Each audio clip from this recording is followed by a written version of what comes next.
In the midst of the sprawl of Zone 3, hidden between the imposing stature of the mega apartment complexes, down an alleyway of an alleyway, you can find a quaint cafe known for its inviting atmosphere.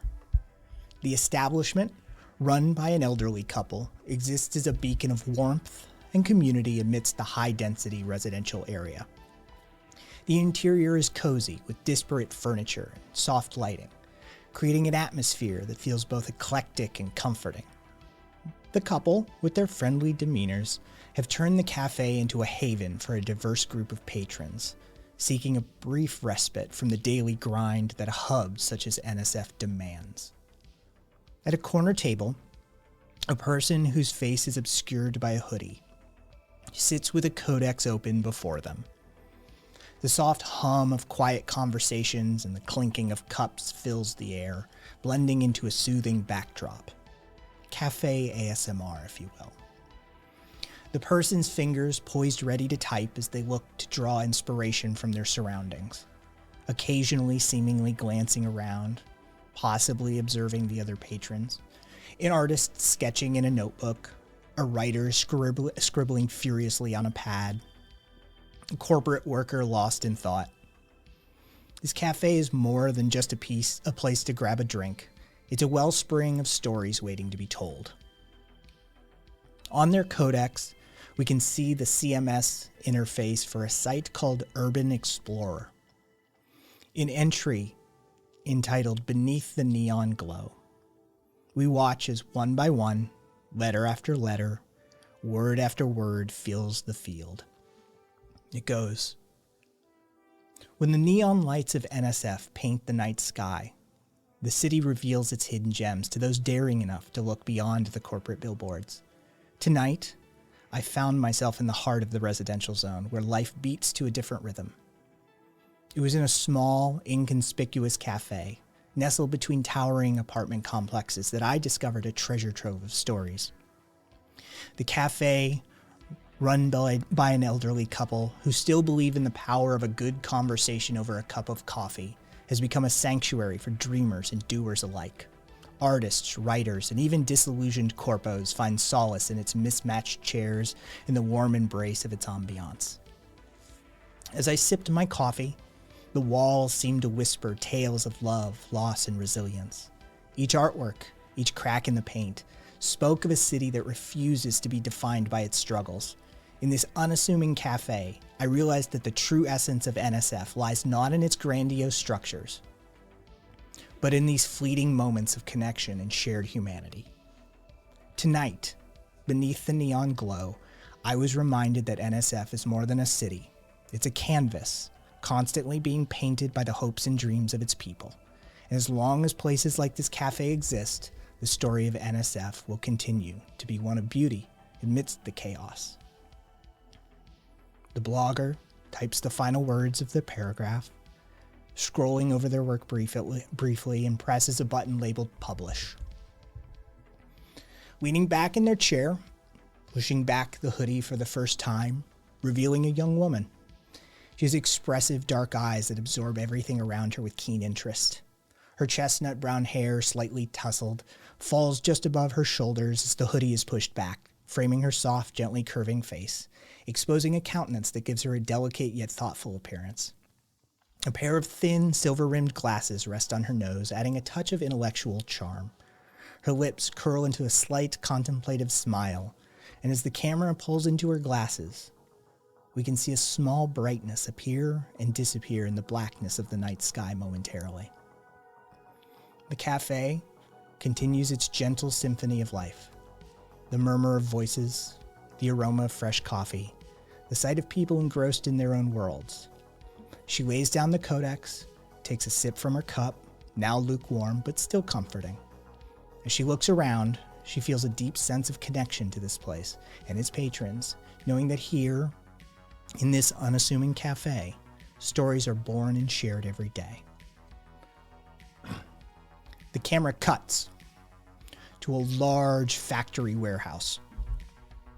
One of many in a myriad of the industrial landscape, a vast, sprawling complex of cold, unfeeling metal and glass. Through the darkness of the industrial haze, you see a recognizable figure. D, number 4, moves with purpose, accompanied by several masked figures who are looking around and signaling to advance from cover until they all reach the entrance. D's sleek, metallic body glides near silently through the air, their sensors scanning. The masked figures nod to D before slipping into the shadows, leaving the drone alone. With calculated precision, D angles towards an open access vent high on the outside of the warehouse wall. Using its nimble thrusters, it maneuvers effortlessly, slipping inside. The camera follows D as they move swiftly through the ducts, their path illuminated by the faint glow of emergency lights filtering through the grates. Inside, the air is filled with the relentless hum and whir of machinery. Conveyor belts crisscross the factory floor, each laden with disassembled parts of drones, robots, and humanoids in various stages of deconstruction. Giant robotic arms move with mechanical precision, unscrewing bolts, slicing through limbs and detaching circuits with ruthless efficiency. Sparks fly from cutting torches as they separate metal from metal, and hydraulic presses crush components into unrecognizable fragments. The scene is a stark, visceral reminder of the fragility of synthetic life. Emerging from the vent, D finds himself above the main processing floor. Quickly assessing the situation, hovering near a central column of machinery, the camera begins to pan around. The factory floor is a chaotic symphony of destruction. Broken bodies of once functional machines lie in heaps, their parts stripped and sorted for recycling. The walls are lined with racks holding dismembered limbs, torsos, and heads, some with their eyes still flickering with the last remnants of power. Fluids leak from severed hydraulic lines, pooling on the floor and mingling with the grease and grime that coats every surface. The smell of burning metal and the ozone from sparking circuits permeates the air, creating an atmosphere of industrial decay and death. The relentless efficiency of the machines disassembling their own kind is a grim reflection of the dystopian world outside.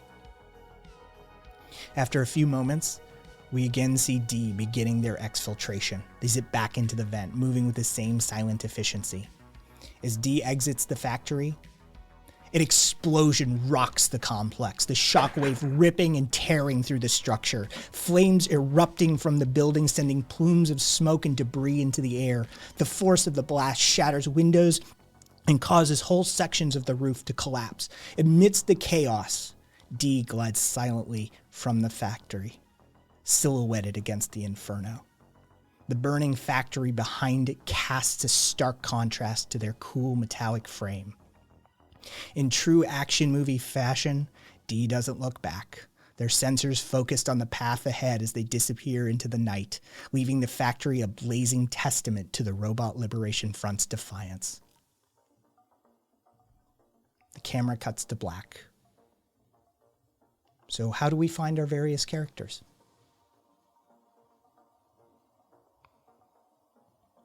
Patty comes in. Coming in Thursday night or Friday morning, what we do? Or noon. All right, cool. I'm Actually, okay with Friday. yeah. Yeah, Patty, up to you. actually, as a time skip, hi.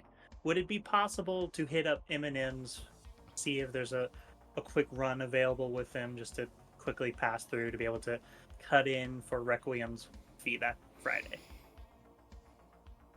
Like, I can make a quick roll or two, but I don't want to go too much. Give me detail. multiple rolls. Give me one to see if there is a job. Yep. Sure. Okay, this is the first one. Roll, sure, that's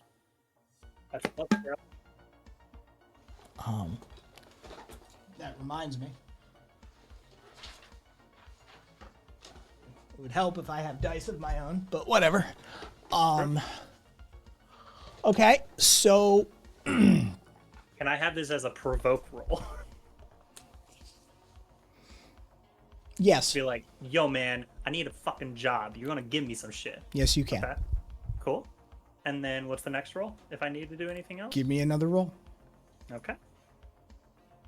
Give me a... Yeah. Okay. That's a 0 still. Would you like to spend a fate point? Yeah, I'm going to spend a fate point using my friends matter most to me because in this instance, I'm trying to make sure all our asses are fucking covered. And if I keep their asses covered, we keep going. Okay. That second roll was a flat plus or minus. It was a coin flip to see if you succeeded at the mission. Okay. So...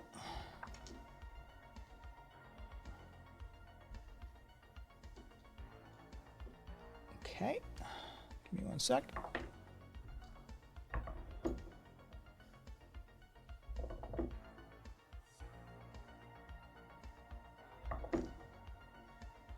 Okay, you made... It's a weird roll. You made 1,212 credits. I rolled a D4. You got the 1. I rolled a D6. You got the 2. And I rolled a D12, and you got the 12. Fuck yeah. All right, so a message pops up into the group chat. It says, I got the fucking creds, and we have 1,500. She drops 500, and then she drops 200 more. On top of that, rainy day fund. And so it just cuts to Patty walking up to the bullet hole, walking in. She's got her shoulders pulled back a little bit, got like a little pep in her step now, and you'll see like a little cut, little burn on bits and pieces, taking a little bit of the action. But she walks in, you can hear the cheering as she covers a whole round for the small group. It's still early, so not a big group has shown up yet, but enough to feel like she's walking good. And so it just fades to whoever wants to take over the camera as she knocks back a beer or two.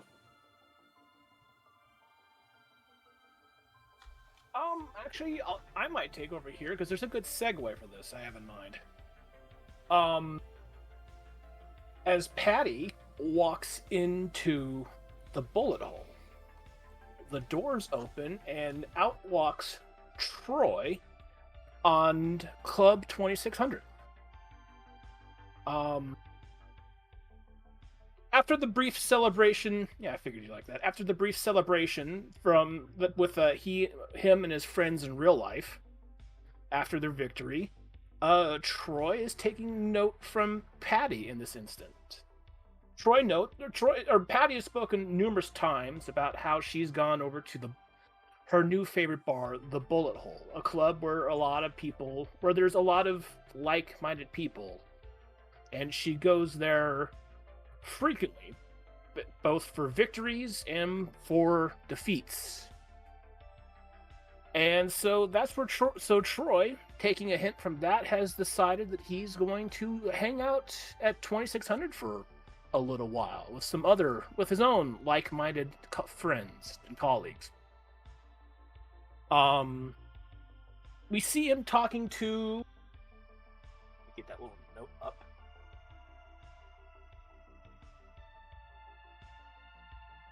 Where'd that note go?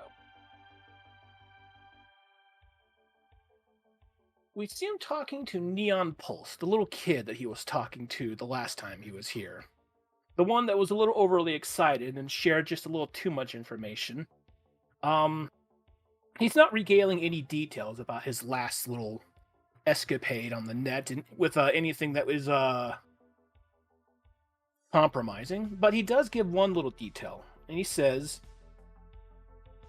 I cannot state how I know this information without potentially compromising myself, but I can inform you, thanks to prior knowledge I have with robotics, that if you ever find yourself needing to hack a robot, in the lowest level of codes, there are dampening protocols that you can reset. Change just a few numbers here and there, and suddenly the robot's motor functions are completely useless. All right, good looking out, man. Yeah. So, How about- wait, would you hack a drone factory, or what was that about? I cannot state any specific details without potentially compromising myself, but Oh, I come on. recently had to. Come on, man. I mean, we all kiss and tell to a certain extent. Troy looks around for a minute and just says, "There was a retail establishment that I recently had to take over for a minute.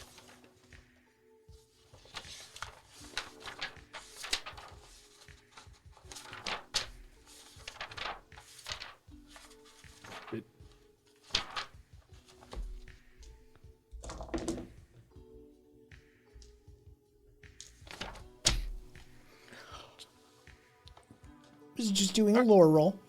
Okay. There was a retail establishment that I had to momentarily take over. Some of their drones, let's say, I will state, required some creative maintenance. All right. Somebody's somebody's getting some work in. You know, maybe I'll follow your step. Maybe I'll get out there and hack a drone manufacturer. Yeah, that could cause some chaos. Yeah, it's a good idea, Troybot. Yeah, I think I'm gonna hack a drone manufacturer next.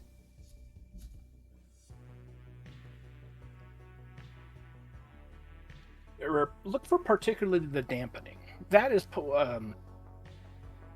setting the dampening settings is what won't be noticed immediately by most maintenance protocols. Oh, that's no fun. Yeah, no, I'm definitely not doing that. Yeah, for sure. I want it noticed. Yeah. So, yeah, but I mean, good looking out. I mean, maybe one day I'll need something subtle, but not really my style. But I like the idea. Thanks for the idea, kid. Thank you. What about yourself? You've been particularly talkative in the past. Anything interesting? I mean, you know, we all have like irons in the fire and stuff like that. Like, you know, you can go again, give me a roll if you want. All right. So yeah, we all have irons in the fire, and we're That's a -2. so as near as Troy can tell, kid's busy and has lots of stuff going on. All right. Yep. Yeah, we all have irons in the fire, and you know, I got I'm juggling a lot of moving parts right now. There's a lot of variables going on with my latest gig. So, you know, I mean, when I'm finally done with it, that's when I'll start sharing stuff for sure. Very well. I look forward. Yeah, you should. It's a good one. It's a big one. Anything recent or anything you've completed recently? Oh no, this one's been taking me a while. Yeah, it's definitely got my whole focus. I see. What about I've been working on some new tools. What about yourself? Oh man, I you know, my toolkit's pretty much complete, but you know, I'm always on the lookout for a new tool. Why, you got anything interesting? You got anything good? Potentially. And Troy loads up his deck program, and he activates his little clone program. Give me a roll. All right. That's going to be a 0. Okay. We established that you can create what, 3 of you? About, yeah. Yeah. So, all right. Give me a second.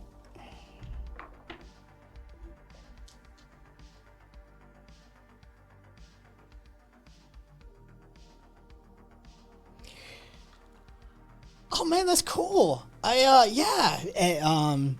Neon goes to, like, you know, poke at one of them and like starts sizing them up.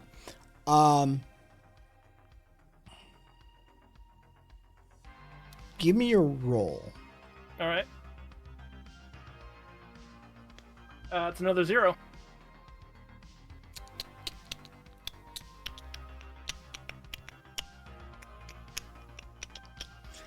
How preoccupied with Neon are you? Like half preoccupied. Troy was just looking to make small talk, and Neon is usually the last time he was here, Neon was the most eager to speak with. So, Tell me which way Troy is facing oriented in this club. Where is Troy looking?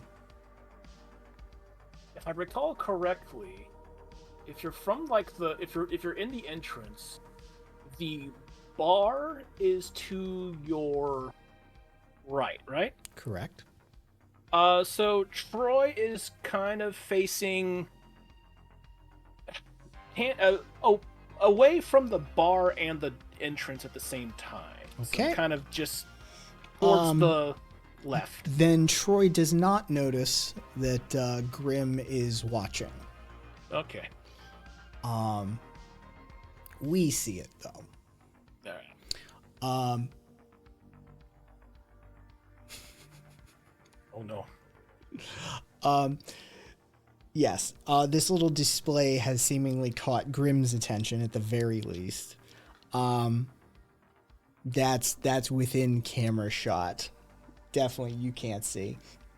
Pulse, on the other hand, sizing up, goes, "All right, cool. What can they do? Are they like independent? Have you got them rigged? Like, are they just, what are they? Are they your doppelgangers, or can you task these guys?"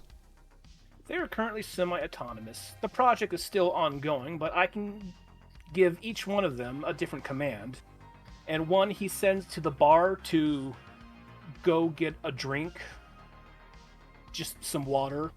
The other one he sends like up to the DJ booth, and it just starts playing a few dancing animations. And the other he just kind of has on standby. Give me 2 rolls. Okay. First one's a -1. Okay. Second one is a -2. The one goes up to the bar and gets a digitized shot of C/ and successfully returns with it. On return,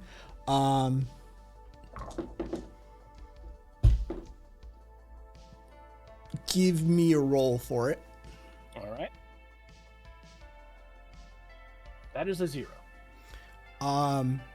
Pulse goes and grabs the shot out of its hand as it returns. The dancing avatar, on the other hand, seems to possibly be causing some disruption. Its movement is not exactly fluid, and its geospatial awareness is not exactly great, as it sort of slams into what is essentially, a graphic of a speaker stack, even though it is not actually projecting sound in that way. Roy just kind of purses lips and cancels the animation and has it returned to him. Okay.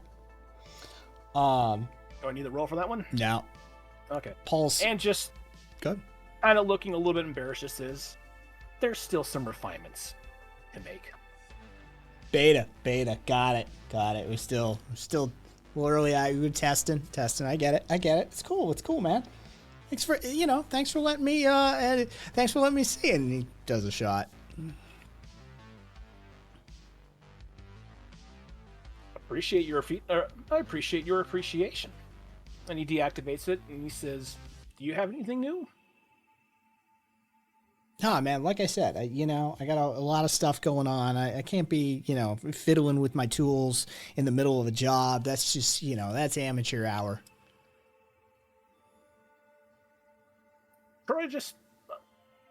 Troy probably not catching up on, or catching any kind of sign of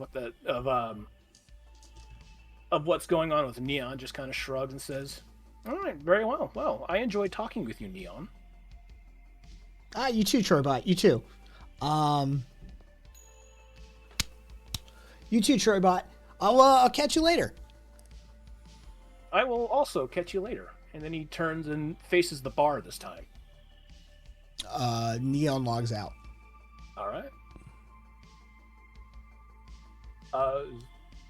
Grim still there, looking at Troy, or Nope. All right. Troy himself actually. What's ow? Something going on with my mic? All right, all right. All right. Troy himself actually walks up to the bar.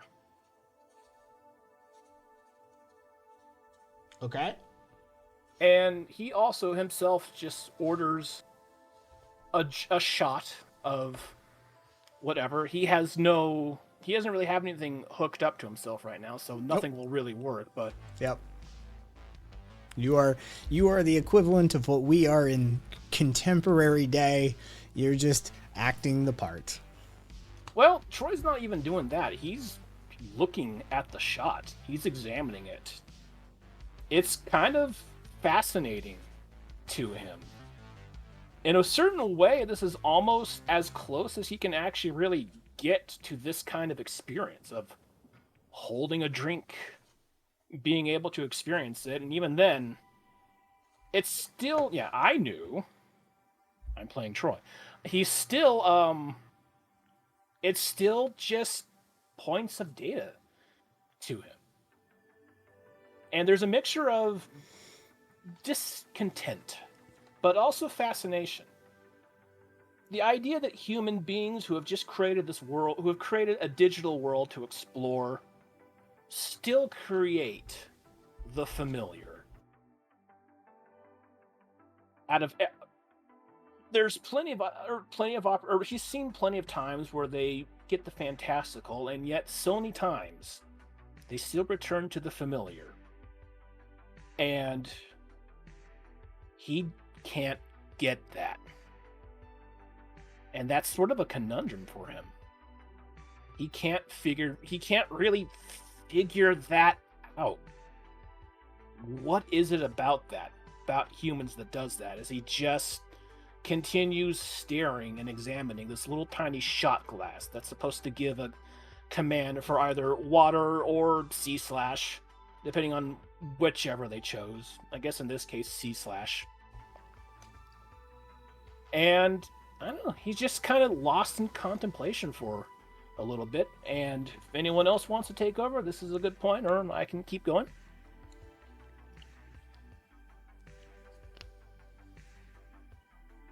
Do you want to, Krill? Or should I? I think you should go first, honestly. Okay. So, the camera fades to black on Caboose. And it pops itself up out of a sewer on the street. And you see two high heels briskly walking. And they stumble a little. And you see Karen turn and look into a bar. And it's a nondescript bar. Doesn't seem anything special. But there's all these couples out front. Karen kind of stares for a minute, looks inside, and almost takes a step. Almost walks in. And turns around and heads back to the base.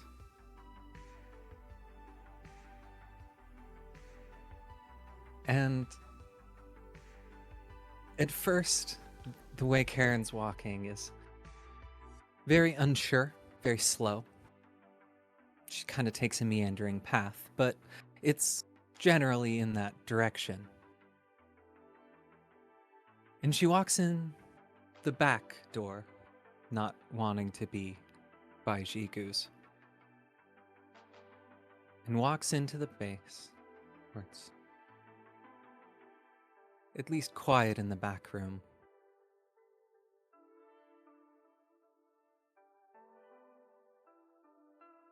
Anyone here?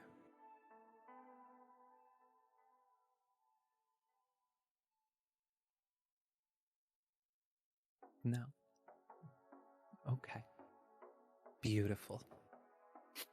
And Karen walks. Oh, is she not listening? Sorry, I had myself muted. I responded. Yeah? Hi? Ah. You're still here. I don't have anywhere else to go. Oh, yeah. That's right. What are you working on? And you see her screw slot in a barrel and lay the body shut and place it in. Lifting her rifle, she puts it in a case stacked with 4 more of them. Goes in the case. That's number 5. Got 5 cases worth of the krill rifle going. I'm doing what I'm told. We need money. We need manufacturing. That's what I'm focusing on. That's nice. I think the drones are in the other room watching a holo vid or something. Huh.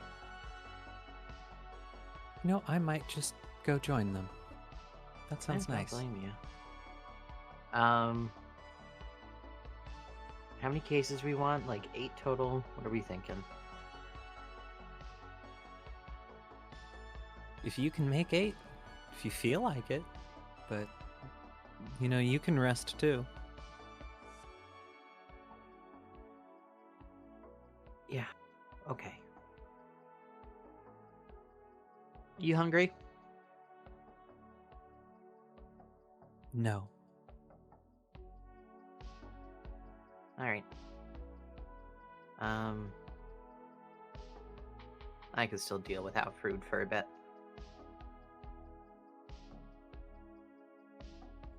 Krill just stands up from the table, and even though her body is perfectly fine, you see like dust and oil that is clearly like clayed on her from her being in the manufacturing position for so long, just kind of chip and fall off her.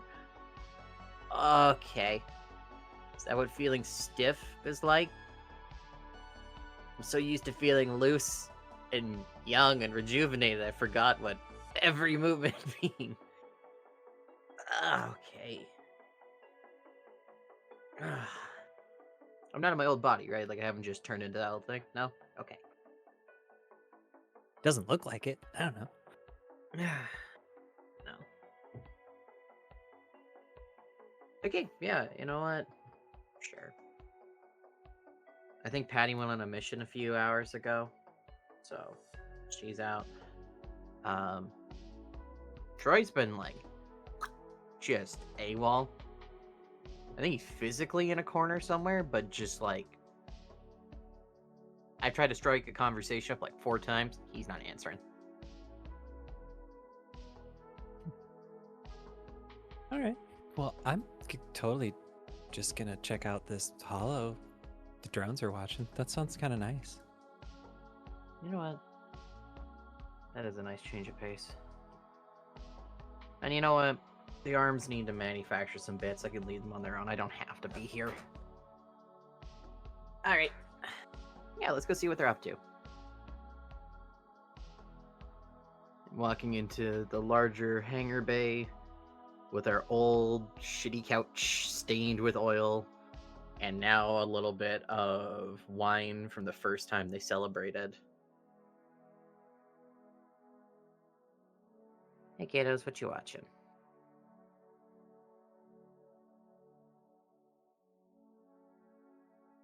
You know, I downloaded a lot of documentaries. I don't remember downloading anime.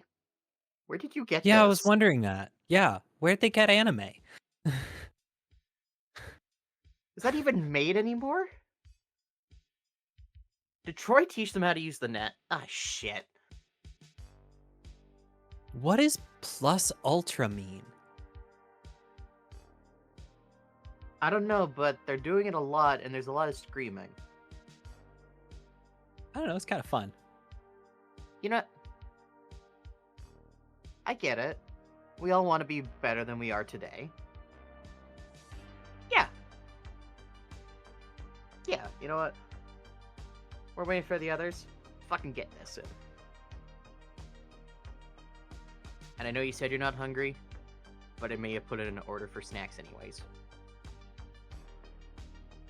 Appreciate you. And the camera just starts to lift away as the two of them and the 4 drones sitting on this old couch watch a old archived anime from the past. Fades, time passes, and eventually, probably a decent amount of time passes as you see a brief blimp of Patty taking one shot off of Jigu's bar, and then as it comes, you hear the door open, and despite it being electronic, it still somehow like slams open as Patty walks in. All right, I'm here. I got the snacks, apparently, that you ordered. I just ran into the guy here and it just said I'll take it off his hands, so here you go. As Patty comes in with like a small bit for probably Karen, but like a whole heaping box of shit for Taquitos! Fuck yes! taquitos. Really? Made Why with does real it cheese. smell like gym yeah. clothes? I mean, Because it always smells like gym clothes. Roll for taquitos. No, you're fine. Just rolls of +4. It's the biggest fuck off taquito you've ever seen. you see, like Patty's A holding it all, burrito, basically. but she is like, she's having to take a moment to be a little more careful than usual, and so she walks over to a table and then slowly stacks each piece. Okay, there we go. All right. Oof. And you can see kind of the glow in her face as she's kind of like a little lopsided in this moment. Not too bad, but just a little bit. So, Is that the face of a winner?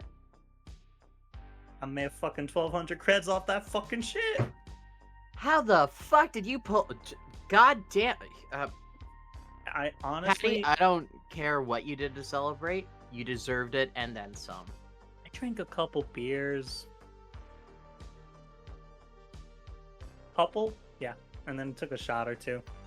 Just give me 30 minutes. Drink some water, I'll be fine. Well, I didn't order any water. And we don't have I the tap got set it right up yet. here. Okay. Yeah, it's fine. Look, you need some food. You probably need a shower too.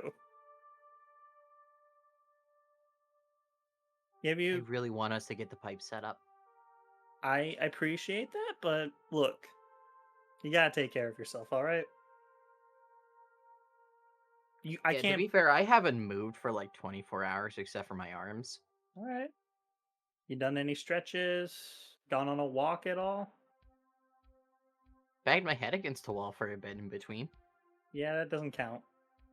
Damn. If- Feels good, but you need to get your body moving, right? Your body doesn't move, the energy doesn't roll, and your whole fucking cycle is thrown off and shit, and you're just less efficient, right? You get more done, but if you do it, shut your shit down for at least some time, you can get shit done better.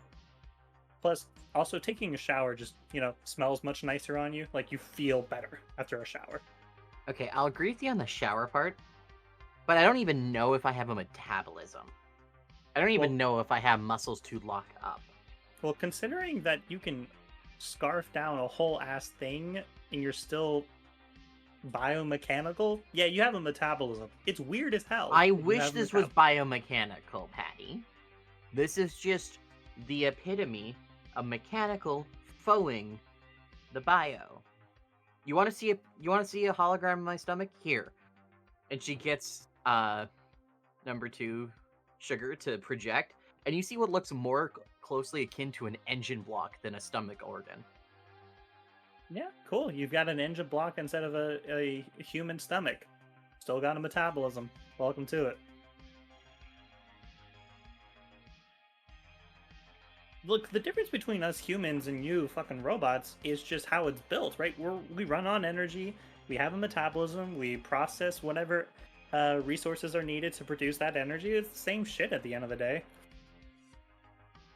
Well, I do subscribe to the theory that robotics are not that far from organics in wide thesis, because I honestly do believe that robotics could experience what sentient flesh does with ease if we put in enough effort to it.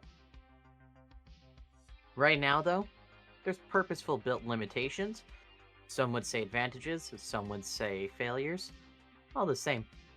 I don't think my body cares what fuel I put in as long as I don't actually drink gasoline. Look, metabolism works different. Easy peasy. I don't need that complicated bullshit. All right, just eat, just whatever. Right, here's your food. Get some food in.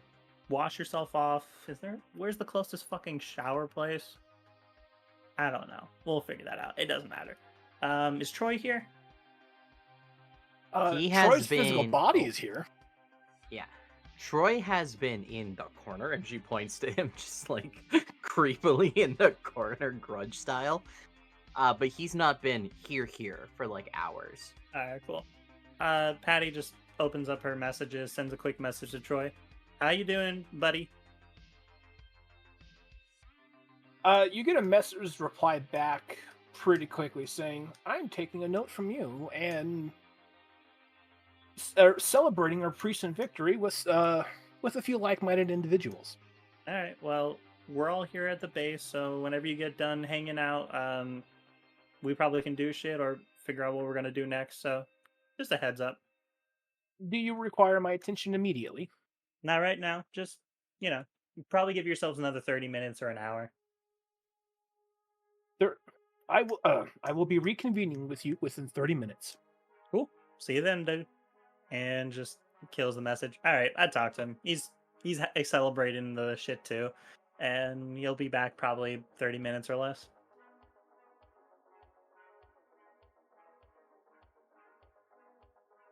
Okay. Right. All the same.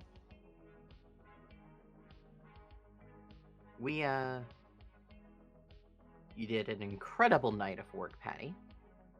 I have got a shipment of weapons on the way.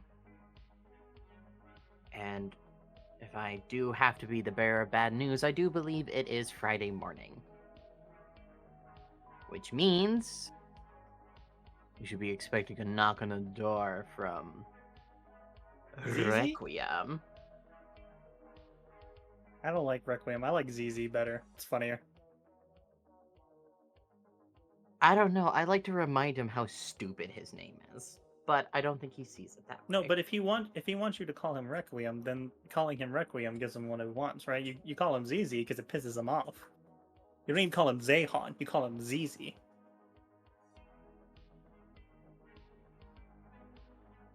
Alright, anyways. I've got the creds. We've got the rest of the job. So, yeah. We've got our fucking protection fee covered. So, does one of his guys come over, or do we just send the creds over and say, hey, here's your shit for the 2 weeks, fuck off? Last time he showed up, knocked on the door. Alright, do we want to send a message to Jigu that his brother's coming around? Oh, he knows. What day and time did you guys establish it to be? It's Friday morning. Okay, cool. Yeah. Do you have Zahon's contact details? Can we just send him the money, avoid dealing with him? I personally don't want to deal with a dipshit today. I believe sending a message of having the physical threat on your door is part of the Fucking features. I think them stopping by is part of it. Alright, well, if we gotta deal with these dipshits, sure. Fucking gangbangers. They're fucking retarded.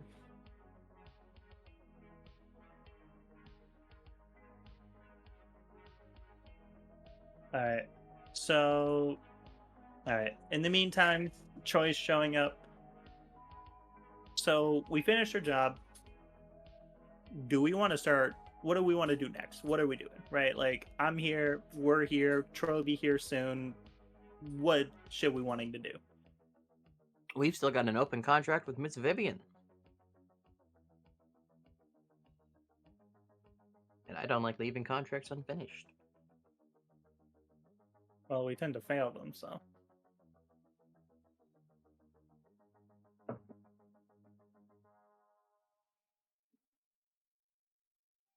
God damn.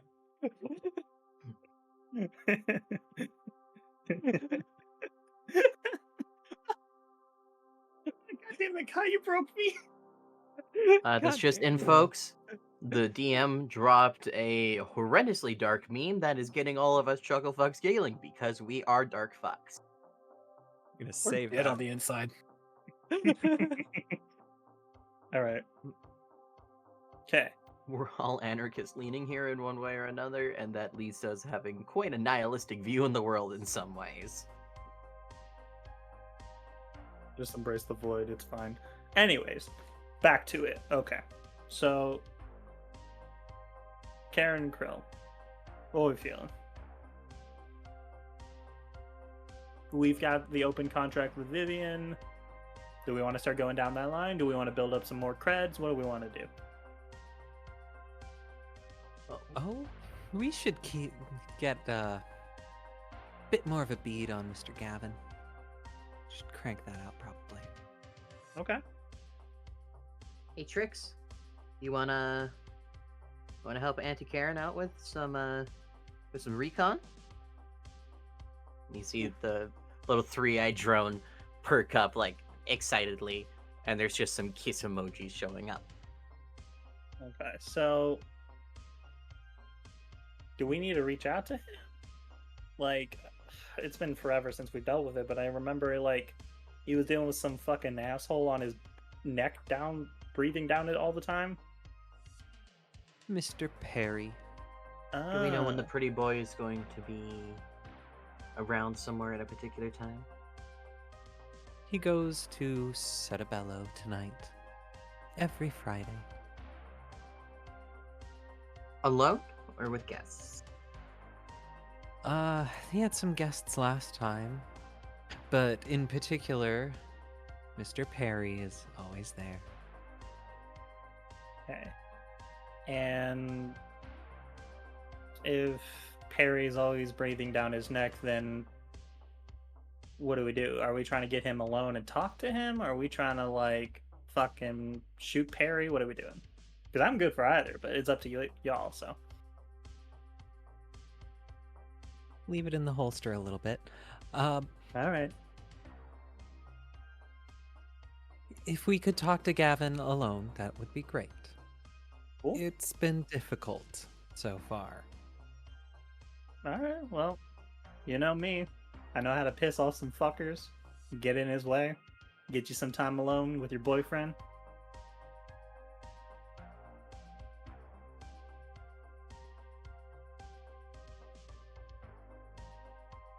Now,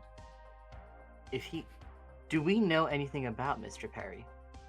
And I mean, from my perspective, like, do we know if he has any augmented eyes, internal scanning systems, robotic limbs? Was he bald? I feel like he's bald. That is a weird assumption. I don't know, dude. Breathing down my neck, bodyguard. I feel bald. I don't even know what this guy looks like. I just feel bald. You feel bald. don't- Interesting term of phrase. Should we shave your head to confirm it? You first. I think I could probably rip them out and they would regrow in a day. Well, let's not do that then. Anyways, so Or at least installed back pretty easily. Would you like to know the answer to that? Because I've thought about this. it doesn't matter to me. I'm just making. Ne- I memes. want to know. Let him speak. Near instantly, like the matter of like Barbie hair sort of a situation. It's under your control. Can I actually like? Was that listed in my manual? Like, would Yeah. have I known that when I did the first read? Yeah, Fuck you can't pull Patty. it back, but you can definitely manufacture hair. Like you have hair follicles, but they are. Oh, it doesn't Patty. reel back in. No.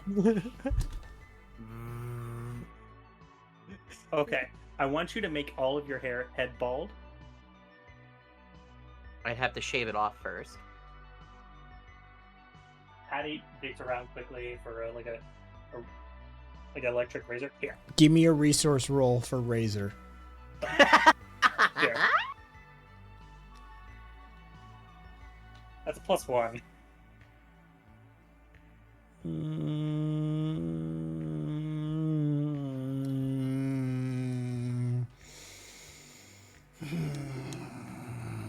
fine. You can have the razor. Thank you. And she's just here.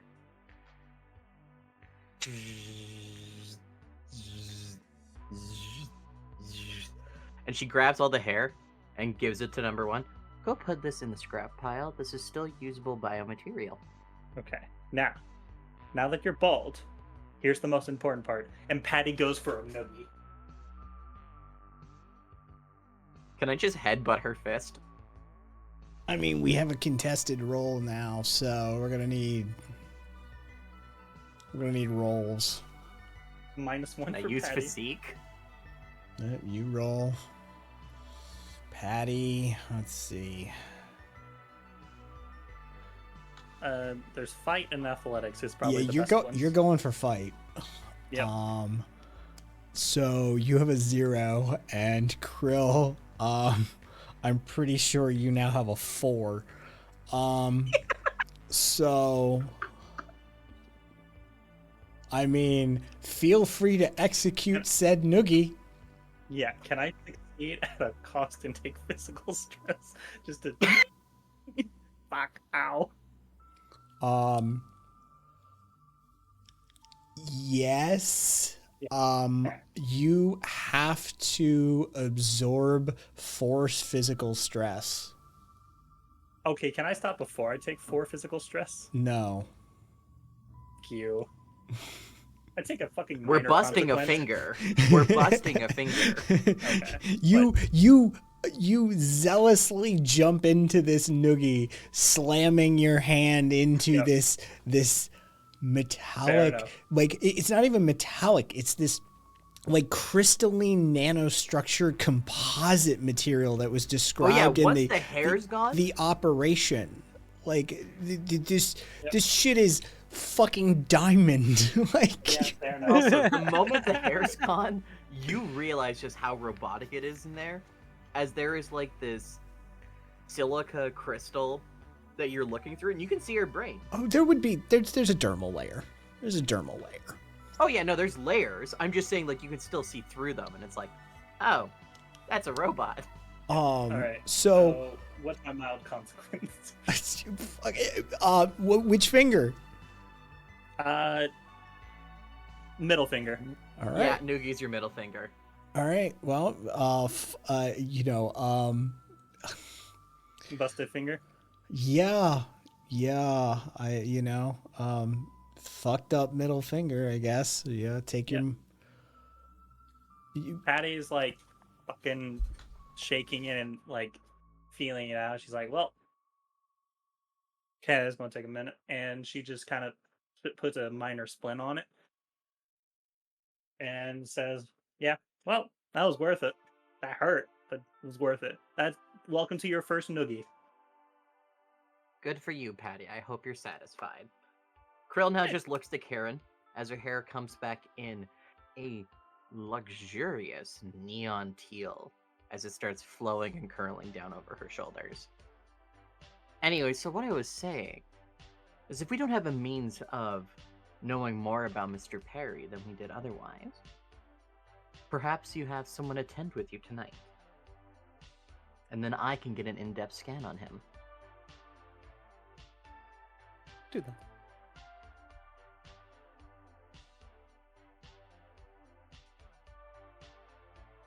Yeah, you and me, we can go. You can keep eyes on Perry, and we'll have Tricks here follow them. Perfect. I think at this I'll point, make a half ninth- an hour. Oh, sorry. Go ahead. I was gonna say, I think at this point, a half an hour is probably past end game time. Just with all the shenanigans that Patty and Krill got up to, including the talking, and so Troy's body finally reacts and he approaches the group.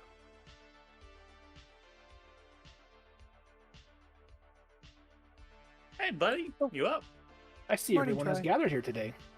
Are there any plans for today? We are discussing them right now. Is there anything you would like me to get involved in? Because I seem to be doing a away mission, I will need someone monitoring all the drone's input with a secondary pair of eyes. I believe I can handle this task. That'll As be well as requiring we- that I stay at the base, correct? Or would you prefer me Yes. to accompany you? Does anyone see any need of Troy coming with us in a vehicle? No, I don't think so. I'd rather you run through your whole shit so you can keep like fucking eagle eyes on us. Then I will remain here at the base. Cool. So, what were you up to while we were gone? I Or was you were gone? I was simply celebrating and regaling small details about our recent escapade. Nothing that should compromise us, but people are curious, and we enjoy bragging. Well, I'm glad you had some fun too. You know, it always feels good to knock back a couple beers and a shot or two after shit like that.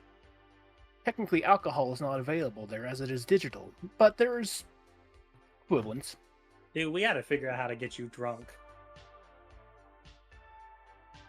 My drunk personality program is currently inaccessible. I told you it's not the same. Wasn't there that thing that you took that got you messed up that one time? Well, that was C slash. Not really messed up as much as overclocking systems in a Yeah. particular way. He basically went, Karen, you know that show, what, Limitless thing? He went like that. I You don't gave know him that one. crack. I am also not familiar with the okay. show. Okay, I know that. Yeah, I know crack. The mean, it's effects not- it's not the like eff- crack. It's entirely different, but okay. alcohol, I believe, is supposed to be referred to as a downer or depressant. The effects of C slash were closer equivalent to a It's a stimulant. stimulant. Thank you. I forgot what stimulant was. You could have also said upper, either way. Depends on how you run it, right? You different treatments, different processes. Anyways, Are you staying or coming, Patty? I'm coming. Okay. Don't we need a driver? Do we need a driver? It would make In us the seem meantime, more what- important. It's still morning, right? Yeah, and he doesn't show up till when? Dinner. Yeah, so we've got time to fucking kill. So, do we know? In the do we? meantime, Yeah. why don't we go, one of us to at least the business, one of us could go to the cove, but at least one of us should go to the business and set up some drones there. Yeah. The non-mobile ones. Can I borrow someone's apartment to have a shower before tonight? Yeah, sure. Patty opens up her codex, sends the code details. There you go. Yeah, just pop in, take a shower. I've got some shakes in the fridge if you need some more calories. Yeah, and if you need to Just catch a shoves quick... a taquito down her throat. I'm Yeah, good for if- calories. All right, cool. Well, and then you can catch a few Z's, just crash on the couch or something, and... I will not be sleeping. What Alright. I will say is, Karen, I can pull a favor with our friend Steven and get ourselves set up with some nice new dresses for tonight. And I'll just make a 9th case for it when it comes to later. And the guns. That would be wonderful. Say 2 hours, I'll take the train to Patty's place. All right, what drones am Have a I quick putting in the shower. bag? You're taking number 1 with you. All right. And I'm going to say this quite tremendously. And she's looking at both Patty, and then she zooms over to Troy. You ask my drone for consent. I will ask Before your we drones for override consent. anything. I've been Thank chill the whole you. time. I don't know why you get on my case now. All the same, D did not trust you after the events. It's less on you, Patty, it's more on Troy. But all the same, you were D's caretaker at the time. To be fair, I was getting shot at. I didn't know he would take full-on fucking control. How am I supposed to be able to read the fucking net shit? Again, it's why I'm saying it's not mostly on you. I'm just saying it was a layer that added to D's stress. Yeah. I was also in that camp. D has not forgiven me either, mind you. Do you even know where he is? Where is he? But what has he been up to? I give my drones the autonomy to turn off their trackers. I do not know where they are. No, but has he reached out to? I'm not asking you to fucking like. It has not babysit him. reached out. D is doing their own thing. Yeah. The only thing I know is that they have been recharging themselves. That's the only thing. I don't know where, don't know how. The only information they can't stop me from knowing is their battery life. And if it gets too low, an emergency SOS is sent out. So they've been keeping it up. They're doing their own thing. I feel like that's still tracking them. In the moment of near death, I am notified of them. That is it. Have you asked them if they want to be tracked that way? Hey kids, if you're about to die, would you like mom to know where you are so she can at least bring you back? And you see all the drones kind of like wishy-washy for some minute and then nodding. Are any of them D? D is doing what they can to avoid that situation. It's no different than if you had a medtac system installed and when you hit near death, suddenly the medtac are breaking down your door to come resuscitate you. There's the difference though is people pay and choose to have that service. D didn't choose to have that. And D could also, if they're in the know-how with specific people, can probably have it uninstalled without me knowing. Do they know about it? Yes. I've not installed a single thing on my drones without telling them. Patty is going to, in this moment, not say anything else. She holds up her hand, says, fine, fair enough. And then looks at... Programmed them to be their own people. This is part of my major I'm not dilemma arguing with this modern world. Oh, yeah.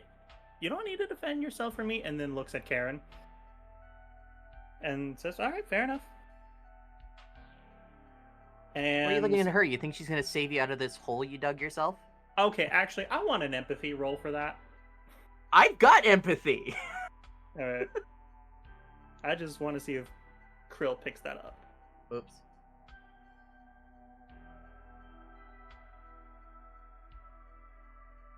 Alright, That's cool, a fair plus enough. 2. Yep, fair enough. Patty's not good at lying, just making sure. Alright, fair enough. Alright. Cool. Troy, thank you for respecting my wishes. Patty, thank you for at least taking in the information, despite that little dabble. I'm going to call Steven up and get an appointment for let's say 2 hours and 15 minutes from now. Is that good for you, Karen? Sure. We need the non fancy drones, just the ones that just watch. Do we need to connect whatever their name is to the individual bitty drones that they can pick up? Trix always has those available. She doesn't have to use them. Right. Okay. That's right. It's a module in Trix. Cool. Yeah. Hey Trix, you ready to go on an adventure? And she just holds out the bag. I know Trix isn't going. Where should Trix go, do you think, Karen? So does Trix need to be there to deploy these lesser drones? Yes, but also I don't think we need the lesser drones for this. I think we just need some observation and following. It's So good to have the lesser drones in case. I'm currently going to the business to set up a stationary camera to watch the business. Then we want Trix there. If we need... Yeah, no. Chip is going with you, Patty. Chip will move around the building and double check specific How rooms. far is Seta versus Cove? What's the distance? Let me look that up. See if that's available. Cove is at the water. Okay, that's the Cove, and then Cedrico. I mean, Setabello's not too bad in the grand scheme of things, but We don't need eyes on A to B, right? All right, that's where I'm going. Hey Kai, can I get a flight time track between Setabello and the Cove? Public transit, transit or road? Flight. Oh, you literally want a drone flight? Yeah, I want to track a drone flight time between, just in case. Because it's a decent distance between each.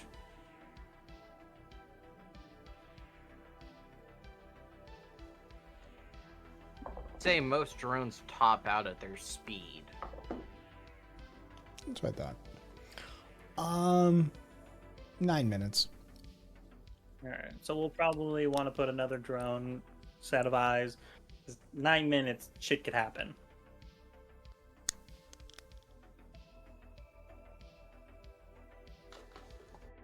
I was just Okay. wanted distances just to see how far it is. Okay. Because if something starts going down one area, then shit starts happening another. It's hard to track. So, cool. I'm going to A to B right now. All right. So do we want to Tricks. put Go set of ahead, eyes on Karen. A to B? All right. We're taking Tricks with us Yep. to A to B to set up a couple stationary cameras to watch the business. Number 1, Chip is going with you, Patty, for anything you might need further observation on. Gotcha. All right. Cool. So, okay. Cool. You ready to hop on in, Chip? Whoop.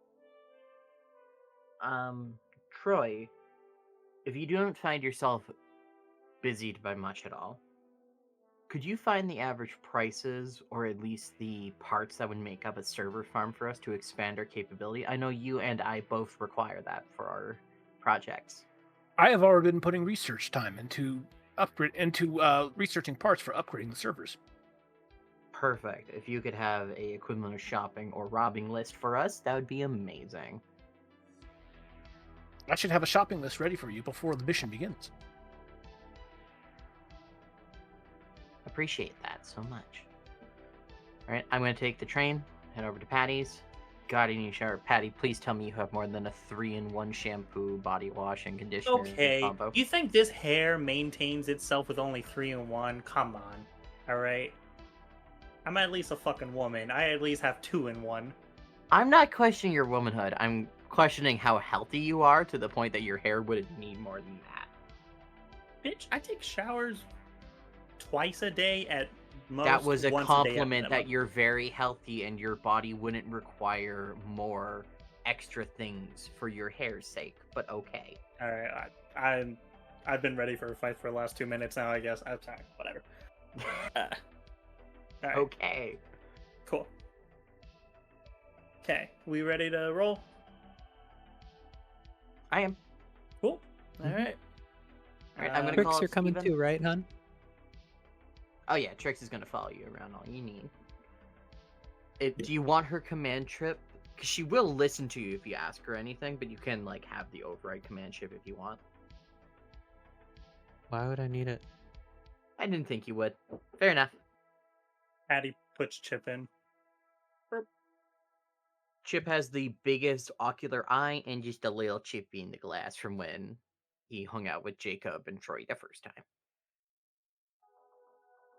You probably want to get Little that fixed. tear. Anyways, all right, cool. I'll head out to Cove. I'll have ship set up in some place, and then we'll start streaming the shit here. Hey, Sugar, Do we- you get to come with Mom. Do we need to like reroute the fucking information? Do we need Troy to do that, or are we good? It'll all come back central at this point. Troy should be able to see a steady feed of anything going on. Cool. All right. Well, Hey, Snips. And Krill kind of just leans down. I know you're afraid often, but can you be a big boy for Mama and try and get along with Troy? He is sorry for what he did, and I don't think he'll ever do it again. He's a friend, so just try and get to know him more. I gotta go though, okay? And I can't bring you with me, I'm sorry. And there's just this sad little... You'll be fine. Alright, I'm gonna call Steven on the way. Alright, cool. And Patty just gives a 2-finger and then just walks out and starts making her way to the cove.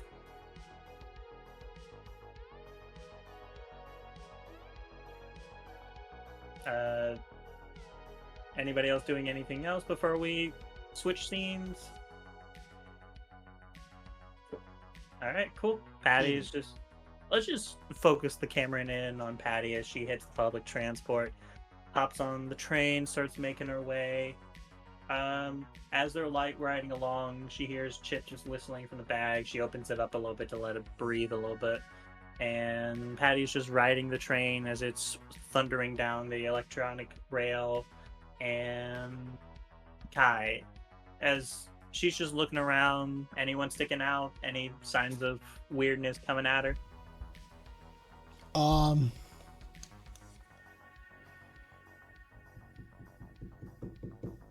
Time during Friday is this? It's around noon to 2. Okay. No, nothing sticking out to you. Alright, cool. Patty, she's got her backpack in front of her right now, and so she's kind of just talking under her breath as she's like, this fucking riddle is still on my fucking ass, and I can't even do anything about it, right? She probably looks crazy to anyone passing by as she's kind of just talking to her bag. And she's like, this fucking riddle, and it's just somebody wants me to solve it, but they haven't been able to show me anything, so I'm just kind of sitting here in the fucking dark. And eventually just, you see that, 2 or 3 people passing by giving her that, oh, that's crazy. We're steering around that. And eventually Patty's like, oh, they think I'm fucking crazy, whatever. And just eventually the rail hits off as she heads out towards the residential section on the west side. Is this fancier as she starts heading towards the cove? Where's the point where it starts going from okay to really nice? Basically, I mean, you're going from the commerce section, which is generally speaking the way you're headed, right through Central Terminal. You're functionally headed past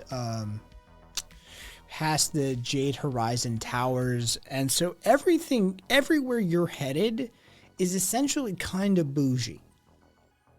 And the direction you're heading is heading towards the well. So the further west you push on the peninsula, the nicer stuff gets anyway. As you sort of dip down and head towards the cove is a lower upper class residential area. This is not the elite of the elite. This isn't the wealthiest of the wealthy, but this is definitely, we have trust funds, we own things, we have stock, we definitely are to some degree or another movers and shakers in NSF. Our family probably didn't found one of the megacorps. High level exec, but not direct full on 0.01%. Subsidiary owners, high level executives, those sorts of things. Financiers, that's who you find around these parts. So as you head towards the cove, the cove is this sleek multi-story series of condominiums that are all glass and metallic and have panoramic views of the water, sort of thing. They're all very neutral color palettes, sort of that minimalist modern chic sort of thing, designed to not disrupt anybody's sensibilities and serve as a clean palette to anybody who might be moving in, that sort of thing. But okay, I do have one question. As I head to this well-to-do side of NSF, the question I have to ask is, how many people are actually walking? The further you go, the amount of people doesn't really... Okay, so the amount of people starts to thin out, but the thing that's most noticeable is the demographics. Whereas even Central Terminal, even the Commerce District, but especially as you guys are sort of like mid to right of it, you guys are mostly used to going towards, Shard and the industrial section and these sorts of things. It is a rogues gallery. It is all sorts of augmentations and shapes and sizes and colors and that sort of thing. As you move west, what happens is the demographics start to become more corpo, more normalized. The clothes are tamped down to a certain degree. The augments become unnoticeable, though you can be rest assured that they're probably just as many, if not more. They're just more expensive and designed not to be as showy as some of the ones you're used to. Worked on a few high-level corpos for some real rough medtech missions, so she could at least notice a few here or there, but not all of them. And as they're starting to walk along, Patty's sticking to the alleys and trying to stick out of people's eyes more directly. So she's not trying to like go completely hidden, but she's trying to not draw as much attention in this moment. Just not stealthy, but just kind of casually walking, and everybody pays her an attention. She's just going to keep walking, and as she begins to make her way to the cove as it opens up before her. Like, how tall is the cove? Like, it's actually not very tall. Okay. Grand scheme of NSF, it's short king territory. Like these are 6-8 story buildings. This is nothing to like really write home about, and that's the idea. Okay. All right. Patty sends a message over the group. I'm in the area. I need to go to get a bird's eye view on number 6, right?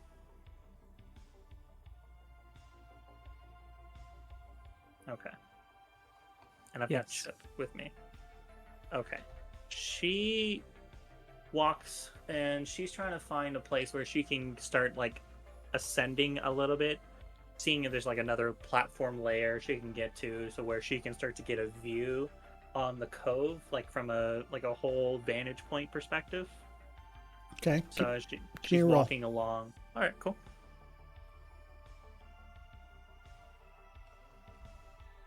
That's a -2. The cove is a gated community. It is very much I'm not going to say high security, because the well is high security. The standard for high security is set by, we can literally just lock this entire place down electromagnetically as well as, right? It's not a high security zone, but it's definitely on the upper end of medium security, shall we say. You're always on camera. There's a truck just around the corner to come get you if you start something. Guards, surveillance cameras, secure access points, privacy as a sold feature of the community. The buildings are angled and designed to provide occlusion, so that you have that sort of secluded piece away from the city to some degree. And most of it is like Disney-esque architecture, if you're familiar with like how Disney designs their parks in real life. That there's shit right there, you just can't see it. The edge of the safari park is right there, but as near as you can make you can't tell. It's just fucking mirrors and magic. There's a gap in those bushes. You think it's just like someone's pathway? No, that's straight up leading to the back area where there's the full military guard ready. Yeah. Patty's got her codex recording the whole, or not recording, but streaming to. Actually, Patty sends a message to Krill first. You're better at getting views here and getting whole eyes perspective. Is it a good idea for me to stream to you so you can figure out where to set ship?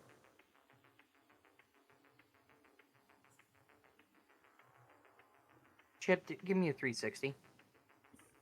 big backpack zips open. She walks over to the side so it's not completely in view, and it just flies up.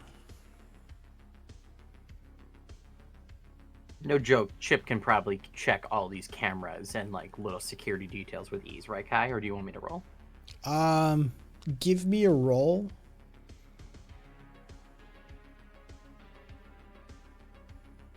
It's a +1.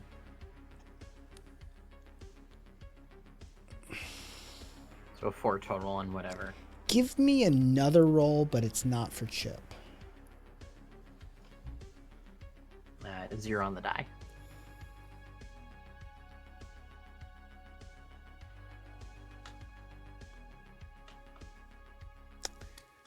Who's plugged into this call? Krill, Patty, and Chip. There's potential of Troy if he wanted to, but yeah. Okay, Karen, you're off the lead. Yeah, I'm just hanging next to Krill. Okay. So are you on this call or not? No. No. Okay. This is a situation of what I'm having to parse is knowing what you don't know sort of situation. And Chip readily picks up a whole bunch of the security features of this community, right? What I will say is that you don't know what Chip doesn't pick up. No, fair enough.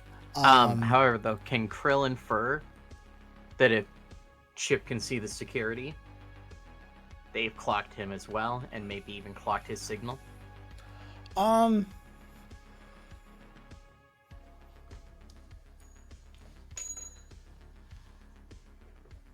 Yeah, that went well. I guess the question is, does this area concern his privacy enough to Yes. not scan all calls? Krill is safe to assume that open surveillance is open surveillance. Yeah, that's a safe assumption for Krill, at least. So, Patty, just to let you know, by being in this area, they've clocked you and all of your outgoing signals. All right. Well, So by calling me, you do know that I can never step foot in that area as well, otherwise we'll be considered a cooperative. So I need you to understand that you hold on, can't Kai- leave Kai the wants drone to- there. Kai wants to say something. Your codices are secured. Yes. Yes. So it's essentially, they know there's a transmitter. Okay. Well, they know you're But- sending out. Yeah, but that's not an uncommon occurrence. What would be... Give me... Oh, God. Give me a roll. Yeah. -2. Okay. Then, yeah, I'm just going to step back. Mm-hmm. Okay.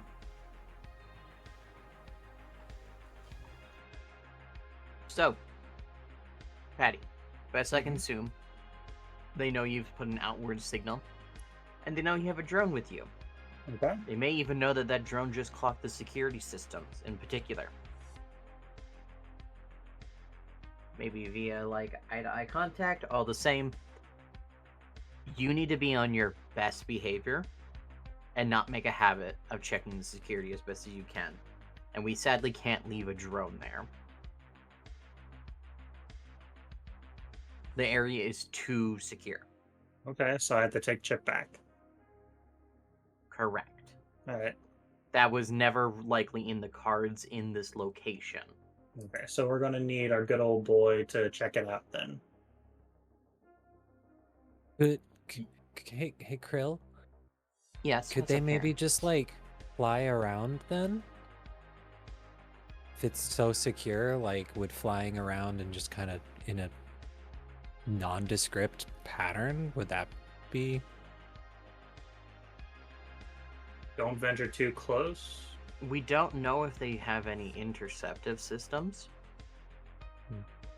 The worst case scenario is the moment Chip hits a certain height, interceptor drones appear.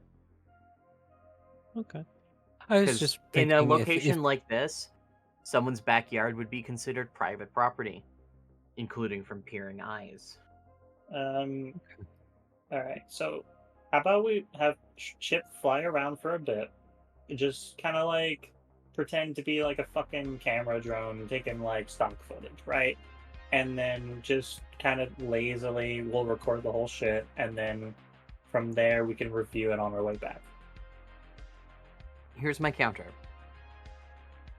Chip will record you and have choosing angles to get the background Oh god. of Do I have any to... key locations, Okay. but that gives you the best alibi to anyone investigating what you're doing. That the camera is focused on you mostly. I have to pretend to be a fucking model for a minute. Okay. Or a content creator. There are thousands of them. Can you put the mic up to Karen for a second? My codex is integral into my body. I can't. Karen, can you hear me? Karen, scream at my face. I'll tell you what Patty said. Karen, what? Call me a bitch. Tell me I need to fucking do this, guys. I have to fucking fake this shit for the next 2 minutes. She needs you to be angry and motivate her by calling her a bitch in some way.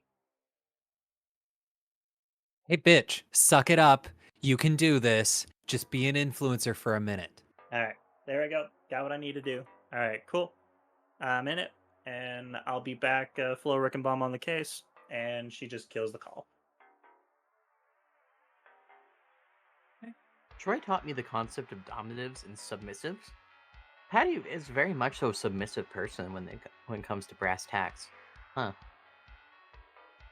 think they were trained that way. Kinky. Yeah. Fair All enough. Cool. The camera cuts back to Patty as she brings Chip closer. She has to suck it up. So she's putting down that whole fucking feeling for a minute as she starts pulling out her hair, roughing it up a little bit, kind of like throwing it out, and she's trying to go for the most bland Instagram-esque poses. So in one moment she'll have Chip like floating a little lower as she's leaning against a wall. She's got her foot up on the side, and as it kind of cuts to like where it would, like, if you imagine the Instagram picture, it would show the background of the building, but it shows her kind of just staring off to the side, trying to get that like view of the security while also looking like an Instagram pose. And so she's taking these shots all across the building at different poses, different placements, different heights, as she's trying to cut her way through, trying not to eat herself alive for every moment she's doing this. As she's going, like, one picture behind her, she's staring directly ahead. It's a number 6 layer as it's cutting across her back, kind of like showing like the dark hue of her shoulders. Like you can see as she's pulled the jacket back a little bit, you see the muscles pulled up a little bit. And so it's essentially she's trying to pose as a model basically, while getting as best recon of the building itself. Give me a will roll. Okay. That is a +3. So you manage to do this task, right? Mentally Patty manages to invest enough. The kick in the ass was enough. Patty's in it. Now, give me another roll for physique. Okay. Come on, physique. Don't fuck me now.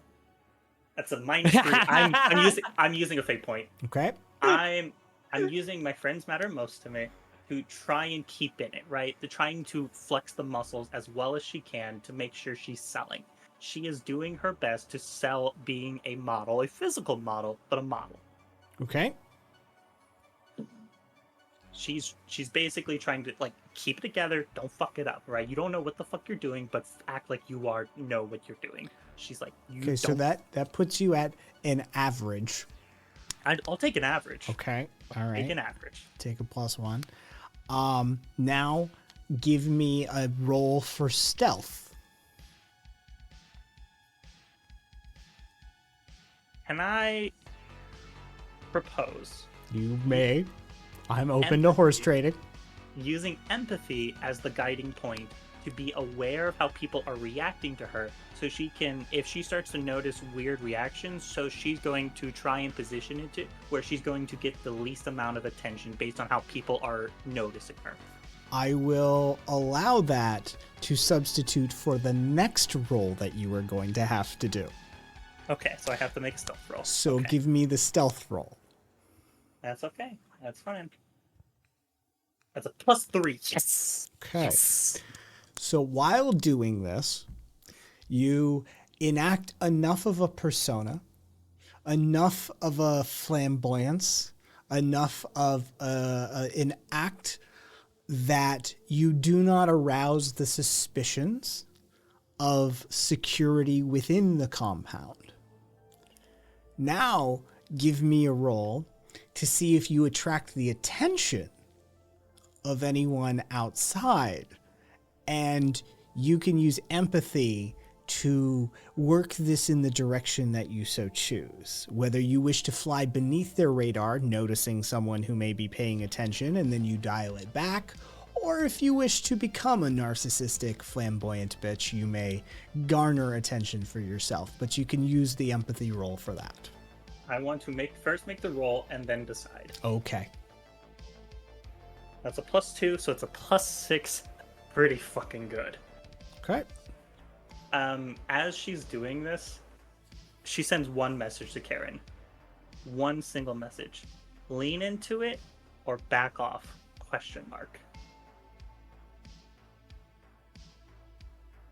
Lean in. Okay.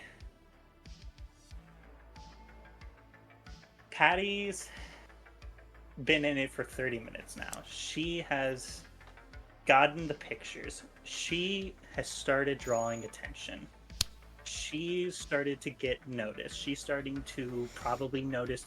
Oh, my earbud fell off. Give me a second. Be noticed probably by the security guards if there are any physical security. She's got the jacket fully open. She's kind of sauntering a little bit. She's got like the physique to kind of sell that stock image, but she is very much gloating right now. You hear a voice from behind you. Mm-hmm. Oh my God! Can I get your autograph? Aren't you that you're the girl from the Brittle Bones video, right? Yes. Oh my God, that's so amazing. That's so funny running into you here. Do you live here? Oh, no, I don't live here with these people. I live somewhere else better. Oh, I love the view here, so I had to capture the pictures. Of course. Can I get your autograph? Sure. And Patty actually, she takes some medical applicant in her backpack, covers it, says, "Would you like it on the back or on the face?"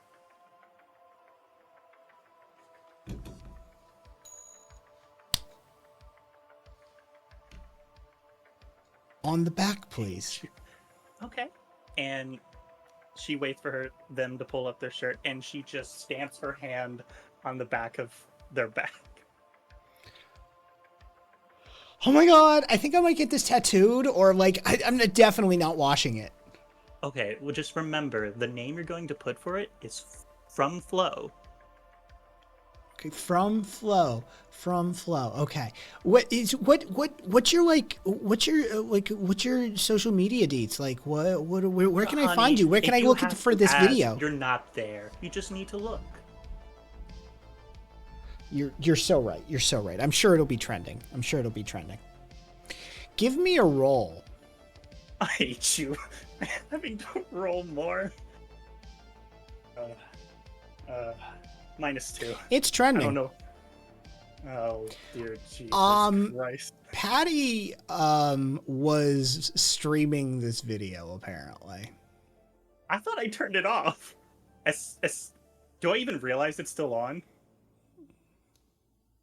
Oh, not this particular, but whatever you were doing went up on your social media account.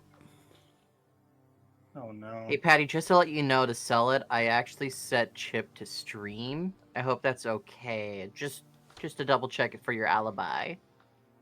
Yeah. Patty hears that, but she still has to be in it, so she can't respond in this moment. She's like, but, you know, if you ever see me around, just always make sure to check for flow. Make sure to always pay attention, okay? I have to get back to work now, but it's been so nice to meet you. Take care. Oh my god, you too! I just changed your stream title to Flow with Brittle Bitch. Also, Krill, if you'd like to just have a moment where we see Krill updating a skills list, social media manager, just, you know, drop that on that skills list for Krill. You know, engineering, hardware design, weapons development, social media manager. And then Food critic is in there too, apparently. Patty is putting in herself, model ? Yep. So, so Camera. Patty's going. Patty's trending again. For good reason this time. We'll see. This is Karen's fault. This is her. She told me to lean into it. We'll see. And as the camera switches now to them, as I have to go to the bathroom. Fuck all of you. Fuck you, fuck you, fuck you, fuck you, fuck you. So, as you guys look back on the stream that Patty has now uploaded, the 30-minute model stream that Patty has uploaded to the net. Please don't make me do it anymore. I'm just asking. Don't make me do it anymore. You know, fun. It's an interesting thing that you say there. So what you notice, given that you have a reproducible, replayable video, you notice that okay, so given the sort of shape of the cove, right? There's a sort of small peninsular outcropping. That's generally that center area is docks. It's boat moorings on either side of it. In the middle of it, as you push back in further, that's where you notice probably the community center of some sort. You notice that there's tennis courts and there's green spaces that come off of that. You notice that there's a large central building there, and then ringing around the cove itself are a series of smaller condominium buildings, and each one has its own waterfront and each one has its own dock on the water. There's recreation facilities of some sort. You don't know necessarily what's in the buildings, but you could definitely see some indoor-outdoor pool action. There seems to be some tennis courts. There's some putting green possibly going on. Bit of a playground area. There's a private beach that, I mean, most of the coastline in NSF has been sort of reinforced, built up, and reinforced and built up over the years due to the encroachment of the sea level rise. So they have their own constructed artificial sandy private beach in there as well. And as I said, they have a bit of their own marina. They have moorings. They have, you know, smaller boats. Not really. I mean, yes, we could call them yachts. They're not really some of the what you would see moored off of the well sort of yachts situation. There seems to be some smaller there seems to be some smaller buildings that are dotted around the community center or the central larger building. What those are, you're not entirely sure. And that's basically all you can see. You can see that there's like two inputs to this community. There's a by the roadside a gated shack with a secure access point, and there is a patrol boat that is out in the marina, and there's a single egress point for the cove out into the Pacific Ocean.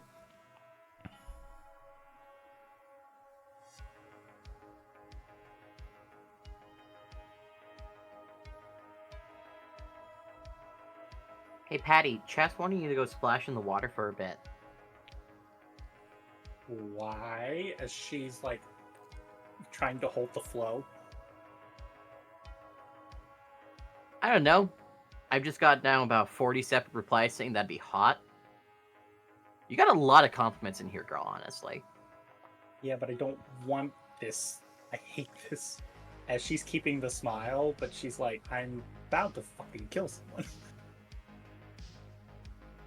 I don't know, Patty.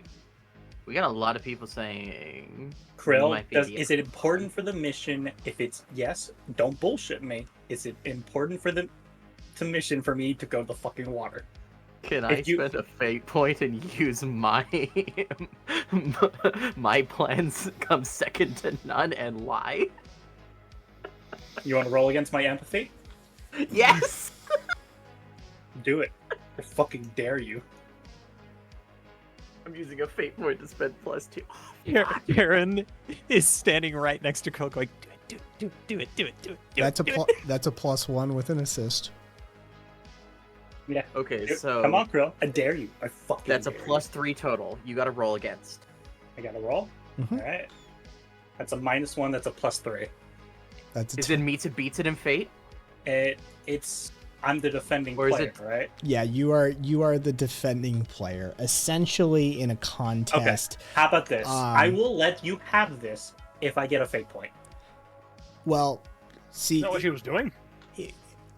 Okay, so here's let me GM and then we can horse trade. Mm-hmm. So in a contest, if there's a tie for the highest result, right, no one gets a victory, and an unexpected twist can occur. So I can drop something out of the sky as a result of the tie happening. Now, if you want a horse trade... I would like to request a fate point, because this is really fucking hard for me. Okay, this is now... really straining me. Given that you weren't here for my other benevolence, I will do this while you are here. What is your fate point count right now? I have 1. What is your refresh? -3. So ultimately, all you're doing is getting a temporary extra fate point for this session that would ultimately come back at the end of this session no matter what. Yep. So that's the value of that fate point. I just want to contextualize it correctly for you. You would automatically be getting two more at the end of this session anyway. Yes, but the fate point can be relevant to me positioning myself. Okay. What is the contest here that we are attempting to do? Krill, you are attempting to lie to Patty to get Patty in the water on camera. This is important for the mission. Would you...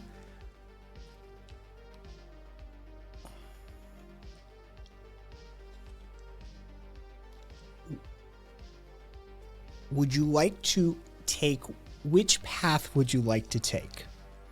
Would you like to attempt to roll to do the paperwork, the submissions that would be necessary to get this, what we discussed, done right now, and to do this live? Or would you like to record this and do that at a later broadcast date without having to do the forced rolls? Live is always the hype. Live is always the hype. I will try and roll. Okay. Grill's meticulous as fuck. This should be pretty simple for her, though. Okay. Fuck! Even with my crafting roll, that's a 0. It's a -4 on the die. Krill immediately went to go on, I want to monetize this now, and went, you're in queue 378 for licensing new IPs. For affiliate or partner status, yes. Yeah. Okay. Get the flow now, or it's gone forever. Okay. Well, you've already horse traded your wet body. I'm away. making the meme. Okay, Yes, I'm making a you're, meme. You're headed in the water. What we're trying to figure out here is how Krill is going to handle this on the other side. Krill bites her tongue and be like, I'm gonna have to deal with the recording. Okay. It will work. It will work. With the right music, the right editing, and dropping it specifically right before lunch tomorrow, it should have a viral boom. And Okay. Patty is waiting, and she's like, so I'm going into the water? As she's listening to Krill? Yes, you have one last thing to make sure your cover is not blown. Okay. You So need the to say question that... Okay. Go ahead. No, I'm good. Just, I gotta go into the water. Is there a way you want me to position towards the docks? You need to look like you're recording for a music video or the like, but what you're going to say to the camera is, look out for the Brittle Bunch subscription coming soon.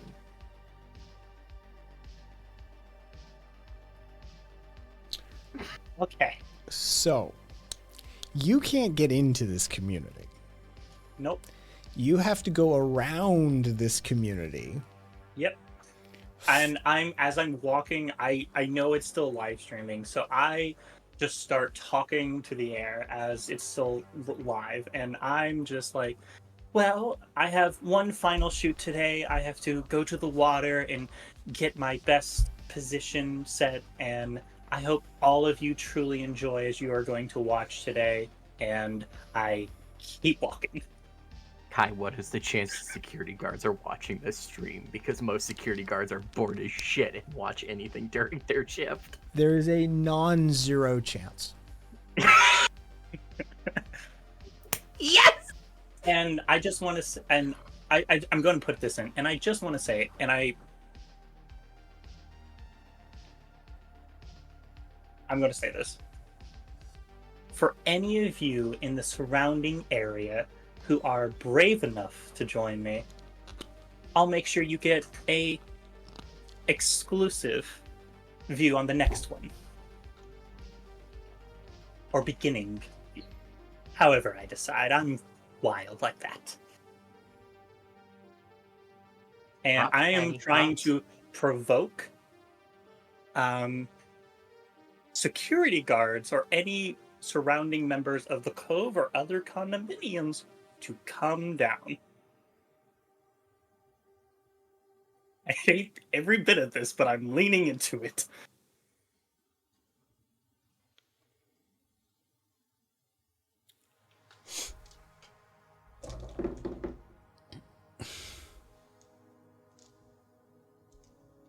I should salt water these die. +4 on the roll. Well, that doesn't mean that it's going to work for us. It might be just a contest.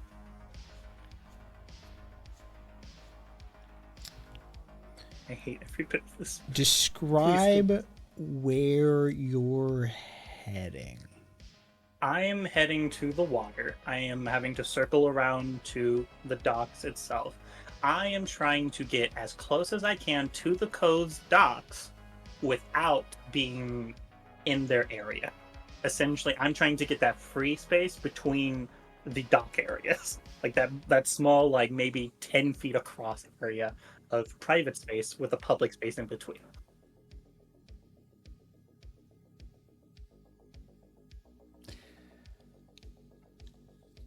A security guard on a boat pulls up, takes one look at you, and goes, "Hey, Yes. private property, you can't be here. Oh, but the sign right here says this part is Private public. property, you can't be here."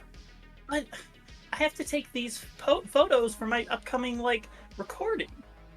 Oh, sorry, I'm blind. These sunglasses get in my eyes sometimes. And I walk up closer.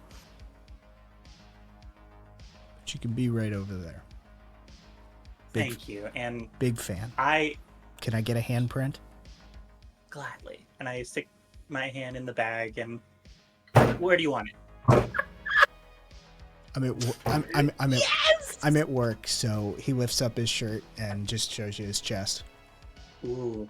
I show my abs too in response. I'm like, I respect those work. That takes a lot. And I put it directly on his abs.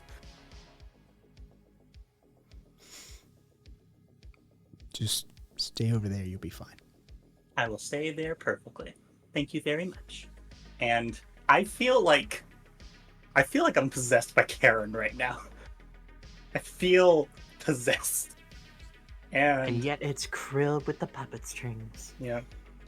And as the boat sinks away, floats away, and Patty basically takes off her jacket, she goes into the most 1980s, on the beach kind of style. She's taking pictures of her lying in the sand, framing it to where nothing gets in her hair, but it almost looks like the sand surrounding her.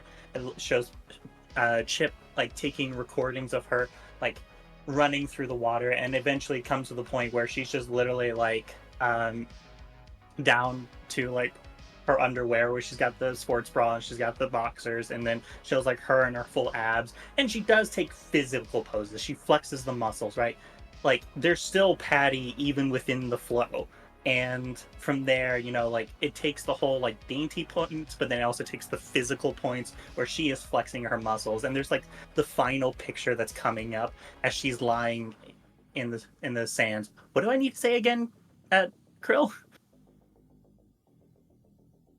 Join the Brittle Bunch subscription coming soon. And as that happens, I'm lying in the sand, and I throw my hair back one more time as the water falls out of it.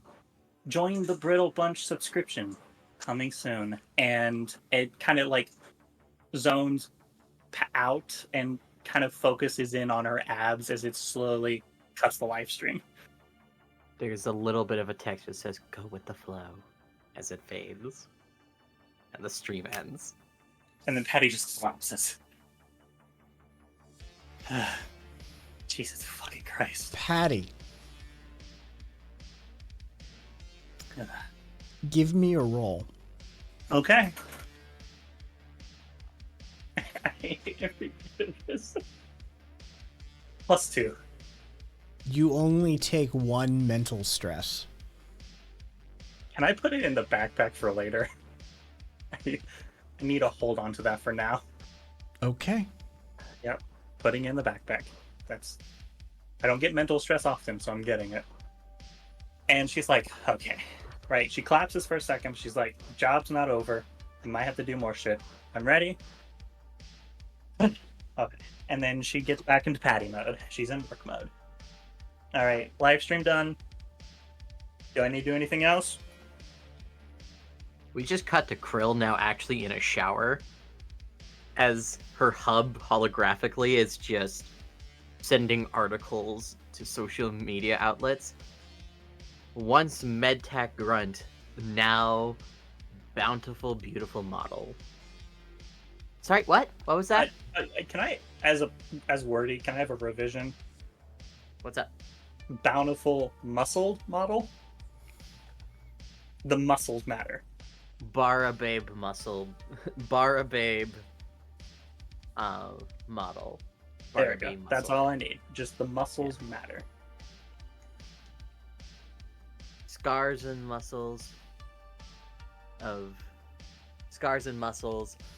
tedious, painful work of the past now emphasized in glorious beauty. Buff, bountiful, beautiful babe. Perfect.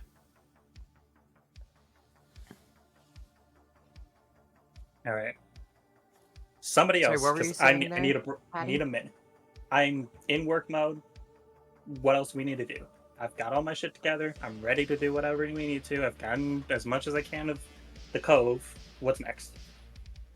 You could do me a huge favor and try and have an interview in front of unit number 6 with any of your new fans. That would let us get any further information we need and an in-depth scan under the radar. Okay. Can you repeat where I need to record it? You need to get in front of unit number 6. Okay. Maybe that guard will help you. He's Maybe on that the guard boat. will do He's the already interview. out. I'm just fair enough. walking. And it cuts to whoever's next because I'm walking and I don't want to be on camera for the moment. Karen. I do believe Karen has arrived at A to B, probably. I had too much fun doing that. Excuse me. Stopping about a block and a half away. It's A to B in sight, but it recognize me, so I don't want to walk right up to the building. So Karen's actually, this is interesting. Patty is doing Karen's job, and Karen is doing a surreptitious surveillance. It's interesting. Wow. Yeah, we'll turn about. Oh, I mean, the area around A2B. A2B is basically across the street from the docks. It's from the drone distribution and dock complex. It's conveniently located for their purposes. And there is, of course, like there's this sort of described commercial side of it, with the warehousing and the trucking, the freight and the drones sort of side of it. And then the other side is the sort of corporate parking, that sort of thing. And up front is the visitor parking or visitor arrival as well. And so, I mean, a little bit down the street, I mean, the road across from, because it basically, there's the main street and there's the docks on one side, and then there's a road that shoots off perpendicular, and A to B is down that road, but there's other shit down that road. So, I mean, you've got a number of options. You could come at this from behind because it's not the only perpendicular road. There's a whole series of these that branch off and go down. So you could get behind it. You could get off to a side. You could, I mean, there's a few options you could pull from here. Let's go around the side. Get kind of a side/back view of the building. Okay. Yeah, it's essentially it's an industrial area. It just so happens that the building that A2B, that's Gavin's papa, sort of initially started constructing here, their main headquarters. Though Karen probably does understand that some of the facade, some of the renovations that have occurred under Gavin's helming of the company probably have, the glass, the scented air, these sorts of things definitely are Gavin touches, not somebody who built a shipping company from the ground up. Yeah.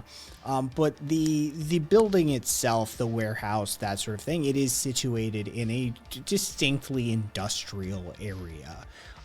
So as you sort of come at this from say like the southwest side, you want like northwest, because the east side's going to be towards the docks. The west side's going to be towards the sort of, towards where it's headed. South side will be the back of the building, and the building faces north. Okay. Then from the southwest. Okay. Yeah, so basically Karen parks or finds her way through one of the other roads, one of the other perpendicular roads off of the main road, and then just sort of, weaving your way through this area. There's security and there's fences to some degree or another, but this is sort of like an industrial park sort of situation where it's just concrete and asphalt as far as the eye can see, and just block building after block building, and then just straight shots on a grid layout sort of situation. So it's not complicated to get, at an angle to this building by any means. You're just concrete jungle sort of situation at that point. Coming at it from sort of southwest side, you would be on the freight side of the building. So you would see sort of the arrival warehousing side of the building, large roll-up sliding doors at a freight terminal, 2 truck inputs. It's not a heavy input-output because, they are ultimately a boutique shipping company. They're a last-mile shipping company that handles high-end goods for particular clientele and gets it to them, to their doorstep, in their hands in a very ready fashion, that sort of thing. So they don't have huge turnover, so there's no need for massive amounts of whatever there. They have 2 freight terminals built into the side of the building. Around there's sort of the larger freight and employee as far as the more blue collar employees who actually do work in the warehousing section. You can see some of the area over there. The back of the building, there's a generic door into the back of the building. What it goes in, who the fuck knows. And then there's the industrial equipment. You can see, heating and cooling pumps back there. You can see, gas lines. You can see that sort of thing. You can see electrical hookups, terminals, all of that in the back. Okay. Suppose I could just have Trix do a quick fly around the other side now. Get a 360. As Trix does, the other side, there's some covered parking. There's also some not covered parking, so I'm sure that's coveted. But there's some covered parking, there's some uncovered parking, and on the other side, you see a door labeled employee entrance. And then partway up that wall, it gives way to the glass facade, and the glass facade sort of wraps around the front, and onto the other side, where corporate begins and warehouse ends is difficult to tell, but at least from your visitation, you can sort of guesstimate where the sort of visitor front corporate office, corporate lobby is. Where the sort of the spa area is for the executives and that sort of thing. And so you estimate that sort of looking into the building, probably that right hand side is office space, maybe, with the back half being warehouse, but it's difficult to tell from your perspective. There may be complications. Okay.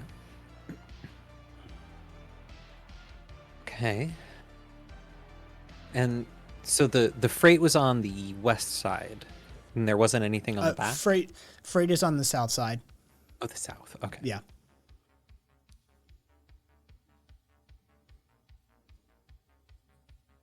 Okay. Was there anything on the west side? I'm sorry, hold on. Let me orient myself. Freight is on the east side. Back is on the south side. Corporate parking is on the west side. And then entrance on the north side. Sorry. Okay. Cool.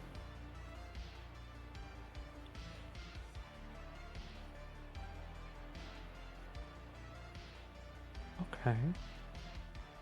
And I have. Okay, I'd probably. We have 4 drones to deploy from Trix. You need. I'm 3 would be fine, but we'll maybe do 4. Maybe have Trix try and drop a drone. 1 to be able to view both the east, west, and north. So that would be 3, and it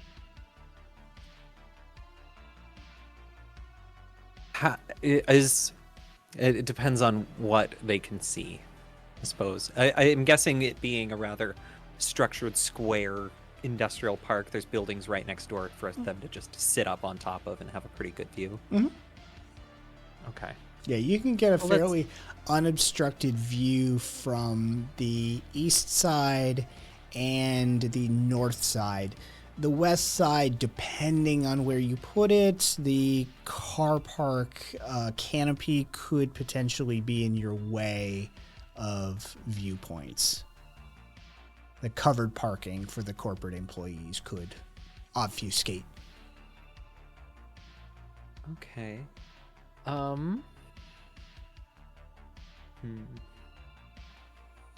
Would it work to put one kind of off to the south looking north on the west side to try and cover that and maybe cover the street a bit too? At least all of the spots are covered then. With all 4 cameras deployed, you can pretty much, if you were crafty enough, you can get all 4 sides of this building covered. Okay. Yeah. Yeah. Let's do that. Try and find that spot to cover all the last little corners for each one. Yeah. And that's where they drop. Yeah, you can. The tricky part is ultimately the west side. You will have a portion of obfuscated or obscured corporate parking if you put it up on a building, like one of the neighboring buildings. As it hits down, you'll be able to see the side of their building. You'll be able to see the employee entrance. But anything happening in that car park area will be obfuscated or obscured from the view of the camera at that angle, sort of situation. So anybody leaving their car and going to work, you'll be able to see them, enter the building. But anything under that canopy for parking will be blinded. Okay. Well, if there's somewhere on the even just the side of the building across the street to have it cling onto, can they cling? As I understand it, they mount. Yeah. Okay. Yeah, just have it partially down the side of the building then. Okay, so you want one covering the freight side. You want one covering the north side, the client and main entrance. Okay. Hold on.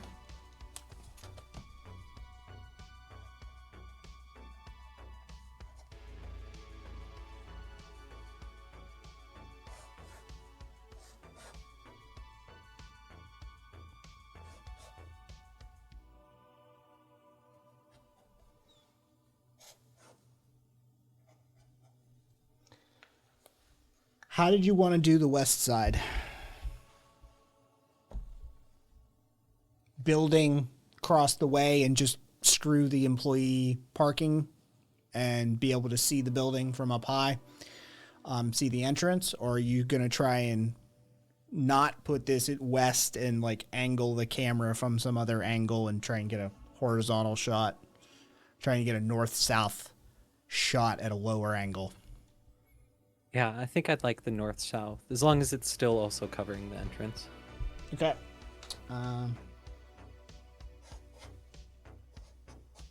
Okay, that's 3 cameras.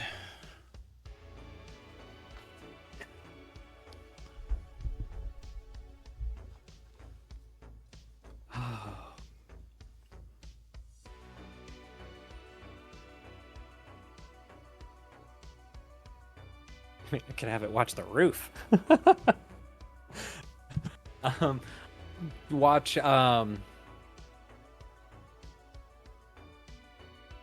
maybe the street.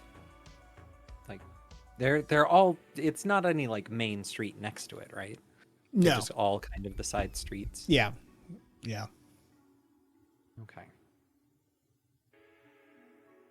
Let's hold on to the fourth one. Maybe we'll need it. Okay.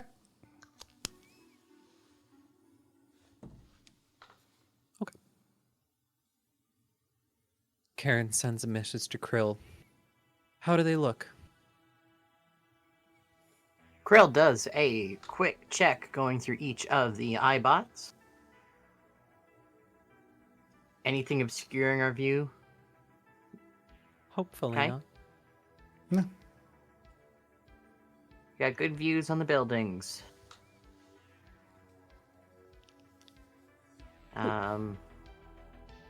Nothing obscured. Do we have a view of the roof and all? No? Okay. Is that where shipments come and go, or is it like around back or something? Or is this just like an ancillary, is that the right word? Doesn't matter. Office that's not connected to the actual shipping yards? Karen should be able to answer that now. They have 3 warehouses down at the 3 warehouse leases at the docks. So that's where they keep most of the things. We don't recognize those warehouses address, do we? Like I maybe have them. someplace we tried to rob earlier in our careers, failing badly. Haven't thought of that. It's possible. Yeah, I'd like to double check that one. I don't feel like Kai's going to confirm or deny that one. Not my job. Well, from Wordy here, right? Do we still have the address that we got from that place? I think that might have been the episode that was erased when we got the address. Episode 3? Yeah. We did the combat and then we got the contract in that episode.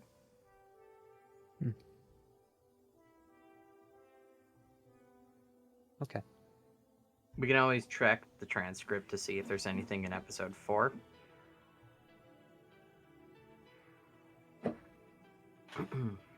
Okay. All right. Just want to make sure in case we tried to snoop by there and they already... Do you mean to mute yourself? Sorry, did I cut myself off? Mm-hmm. A little bit. I meant to say, hopefully we don't go snooping there and they already know our faces. Yes. But that's why I'm not going there. And actually, they don't know my face, even if we did snoop there.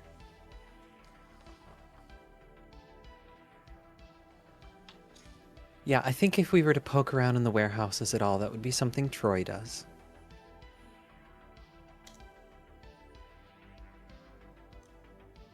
Okay.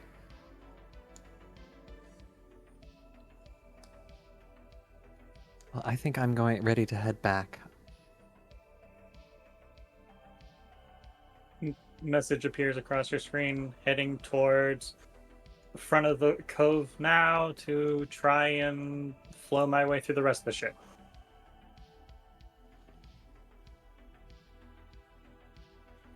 Does she need to say flow anymore, or is this just now a verbal tick for her? Alright. Camera cuts to Patty as she's walking up. She's got her jacket on, but she doesn't have her shirt underneath, so it's just the sports bra.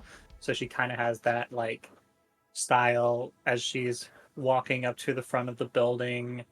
She's trying to draw attention right now. She's trying to see if anybody notices her immediately from the live stream. As you walk up to the security gate, I'm not trying to walk directly to the gate, but I'm like slowly approaching but passing. Like just yeah. yeah. I'm sorry, wording. You You walk down the street, and nothing happens. Okay. Cool. Patty sends a message. I think we've got about as much as we can out of that. I'm good to retreat back to base. Sounds good. I'm going to take your judgment on it. If anyone is going to intercept that location any further, it would be Karen. All right. Good Patty. day. Patty is You would before. not believe your view count.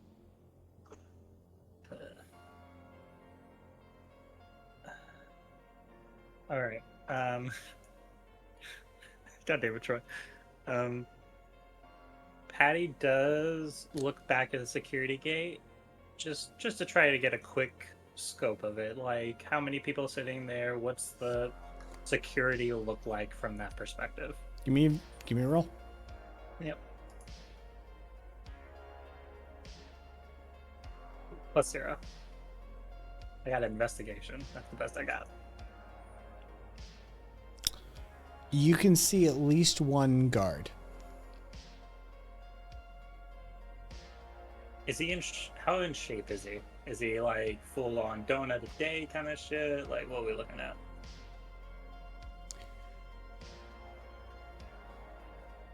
$30 meters to the guard shack with a Dutch door, and all you can sort of see is an angle of a guard from the sort of waist up on the trot as you pass by with a 1 on investigate. You're pretty sure it's a guard. Yeah, I figured. Alright, cool.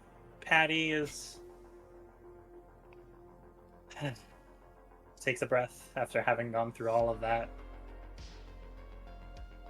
Oh god, I need to fucking punch something. And just starts making her way back to the base. She has gotten a decent amount of recording of the cove. She feels satisfied, even if her pride is gone. And just begins making her way back. As the camera zooms out, as it starts from Chip's perspective, as he's sinking back into the backpack, and then zooms out of the rest of the west side of NSF as the condominiums start to fade and switches to somebody else.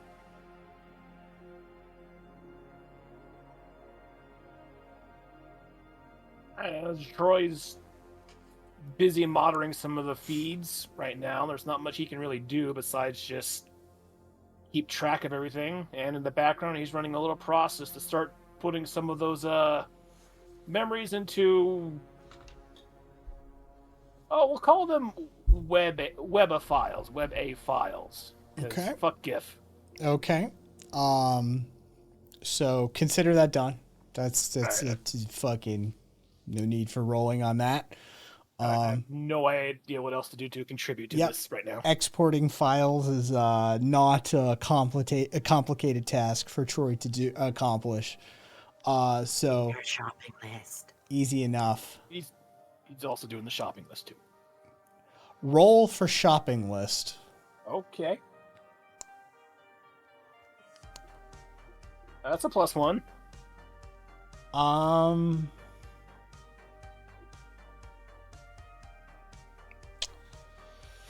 We'll give that at a +2 for investigate.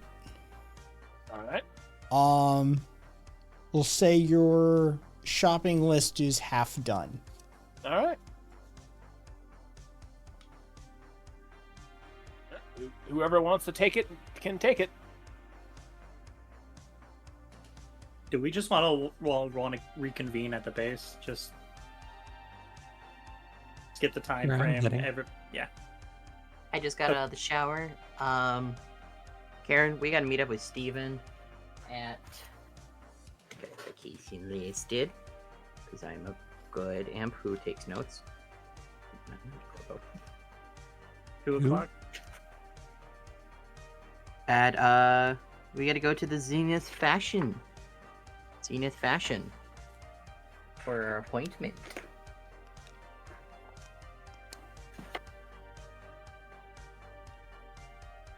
you want to meet me there in like 30 minutes? Sure. Sounds great. So, what's Patty going to do while these two go shopping? She sends a message to Karen. Can you hit up the Freebooter app if there's a quick job I can do? 'Cause I have rage. I have a lot of rage. I need to punch something or hurt something or have something hurt me. Because I went through that and I need to forget that.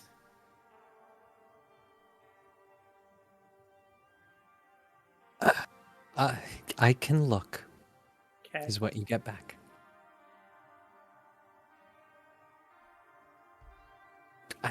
Sure, I guess Karen will pull up the Freebooter app and at least look at them.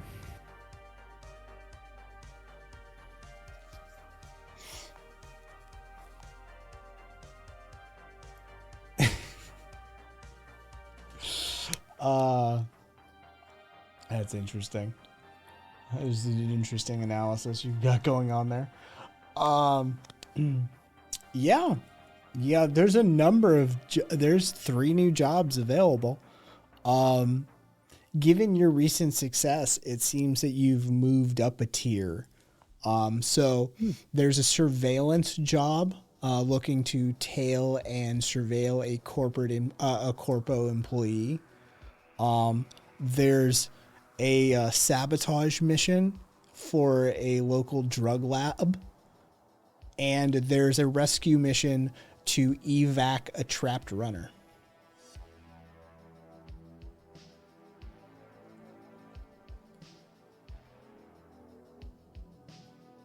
Okay. Dude put his own hit out on his subordinate just to get him tracked.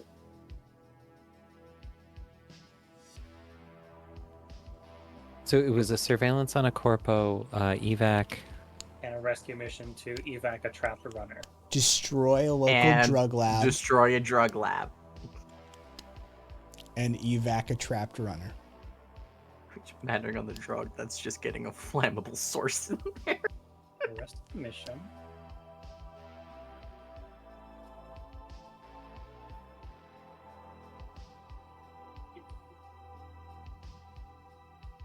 Karen texts Patty. You up for destroying a drug lab single-handedly? What's the others? Surveillance and an evac. Patty perks up on the evac. Give me the details on the evac. You get back, I would have to accept that mission. I was really good at getting fuckers out.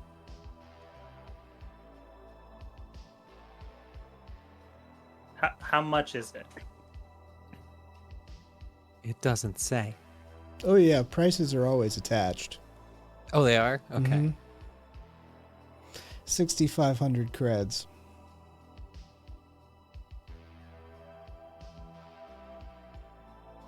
$6,500 for the evac.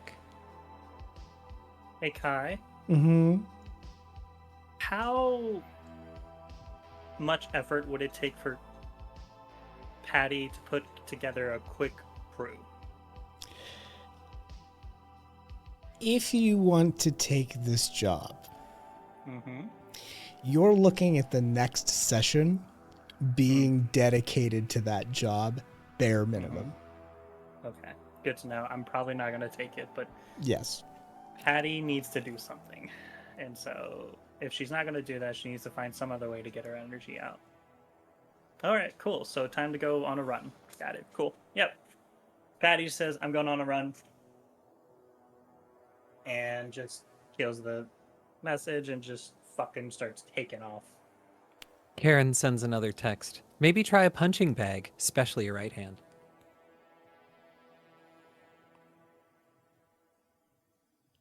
And just starts taking off. She's going for distance, trying to burn out her energy as much as she can. So we know, just as a group, right? Just mechanically. Surveillance missions, pretty common. They come around fairly regularly as far as the RNG list I have on my side goes. Destroying drug labs, very common. It's in the common category that will RNG. Evacing a trapped runner is about the mid-tier. So that sort of got generated up as okay. But the other two are I've got them weighted as common. So don't be surprised if you wait a few days and the mission list expires and I press the button again and you see something similar. Because I have a list that RNG's out. And that I'm just... telling you though, like from Wordy's perspective, that rescuing a trapped runner would be so fun. That would be such a great mission. I would love I'm to gonna do that. even say as Karina would love to do that too. Yeah, like Patty, that's her zone. I'm sure. Yeah. Just put that in the back runner. That would be great. Mm-hmm. When we have time. Yep. No rush. We've got something to do tonight. Yeah. We'll talk about what we're doing tomorrow. This is not a rush. I'm just saying that's fun. I would love to do that. Well, that person's life might be on a rush. We don't know. We don't know how long that mission will be available for. And Anyways, they're dead. Yep. Yeah, pretty much. It doesn't matter. Cool. Yeah.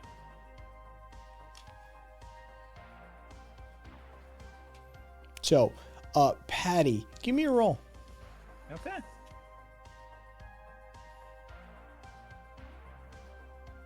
That's a -2.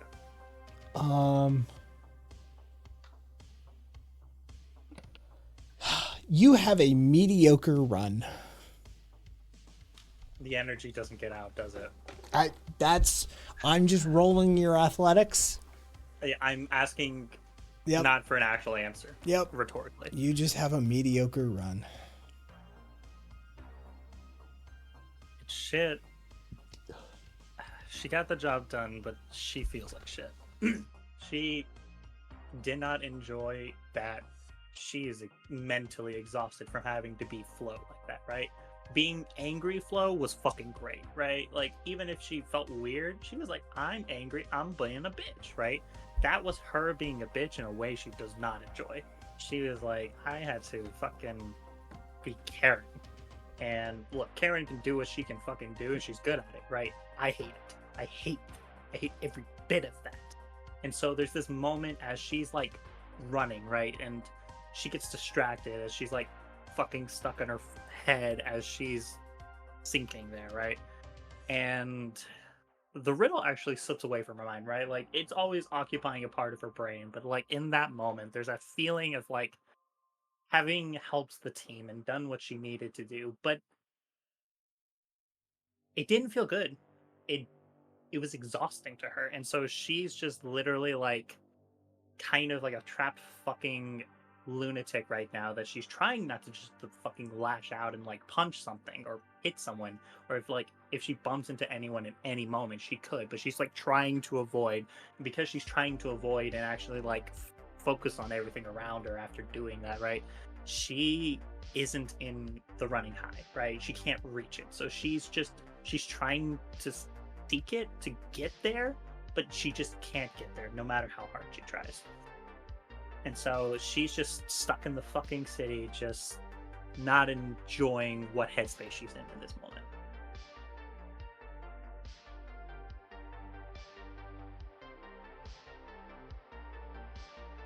And so, like, she just keeps running, and honestly, she doesn't even know where she's going to end up, right? She's just running as fast and as far as she can, and so she eventually comes a good distance from the base, just like heaving and sweating, and she is like bent over her knees, like her posture's terrible, Her breathing form is terrible. It's literally just all out of whack right now after having done that. So she is probably having, like, you know, you have your bad days of workouts that you just feel awful after, and this is one of them for her. It's not the worst ever, but it's a pretty fucking low moment. As she's just like...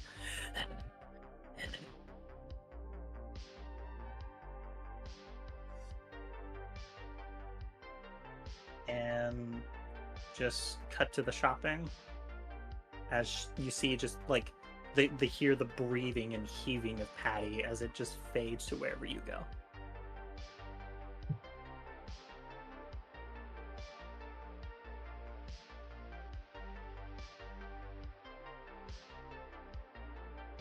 Krill is standing out of the shop now at this point. Just chilling out, feeling refreshed.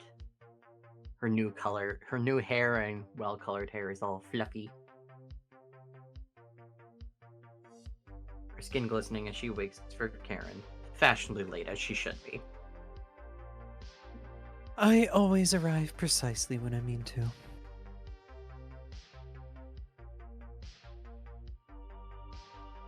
I don't know why I swear I've read that on forums before. Doesn't matter. Steven seemed pretty hyped in his messages for us to get here. I hope he's got some ideas for us. Kai, are you up to playing Steven tonight? Yeah.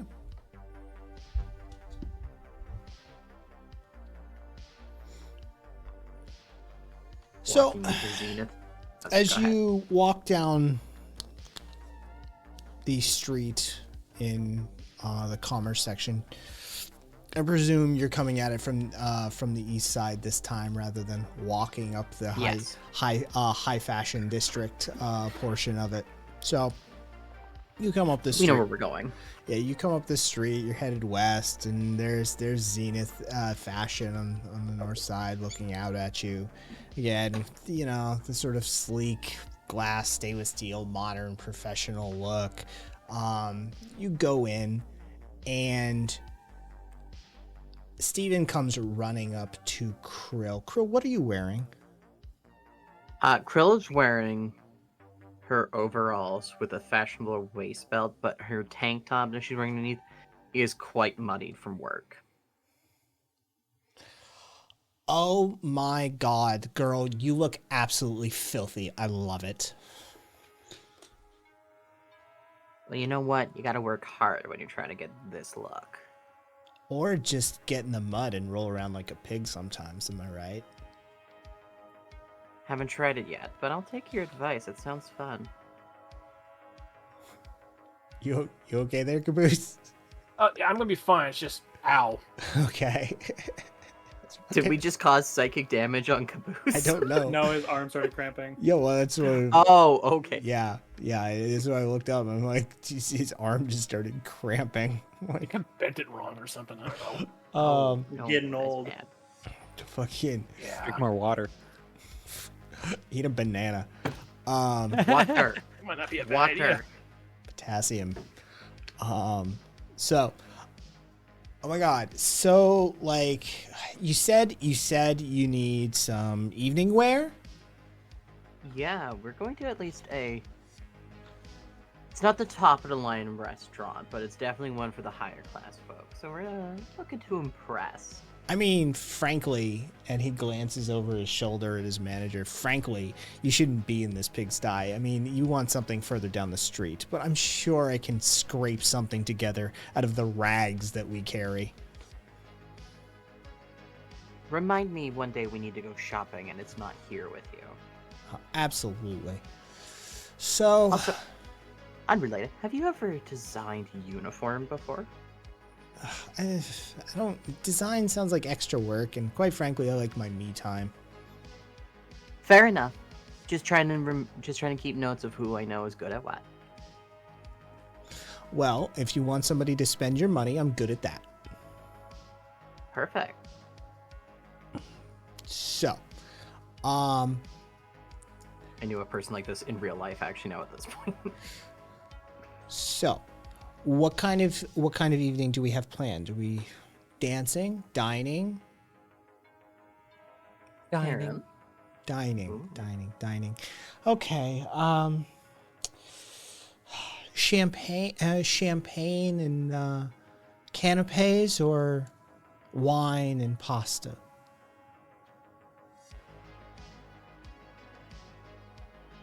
Ugh, what am I saying? You can never go wrong with a little black dress. True. I hope to indulge in some cocktails myself.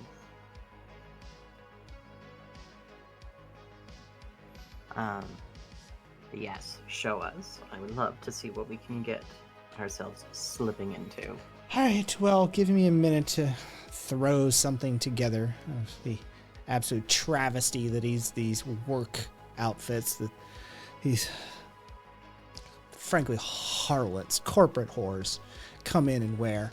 But I'll figure something out for you, darlings. Appreciate it. Love you. Love you too. Simply the best. I know. No, I am. I am. Say it again. Simply the best. You're the best. Atta girl.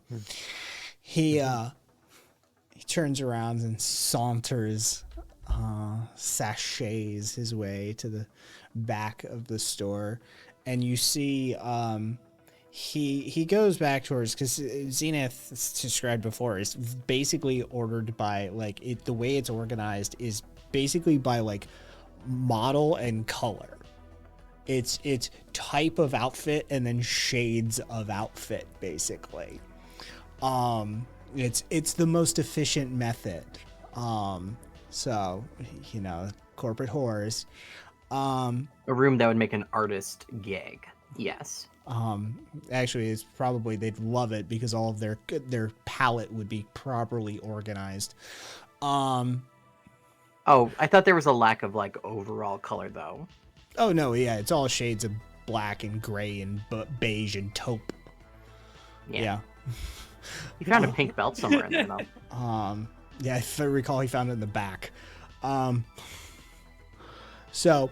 He also found a painter's jumper. Doesn't matter.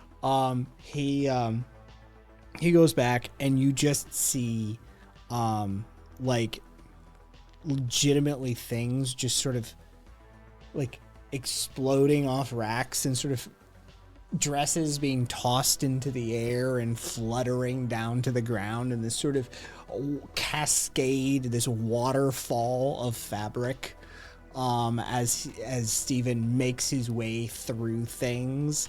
And you hear this, like, chirp from his manager, and what kind of mess are you making back there? Bitch, I'm an artist.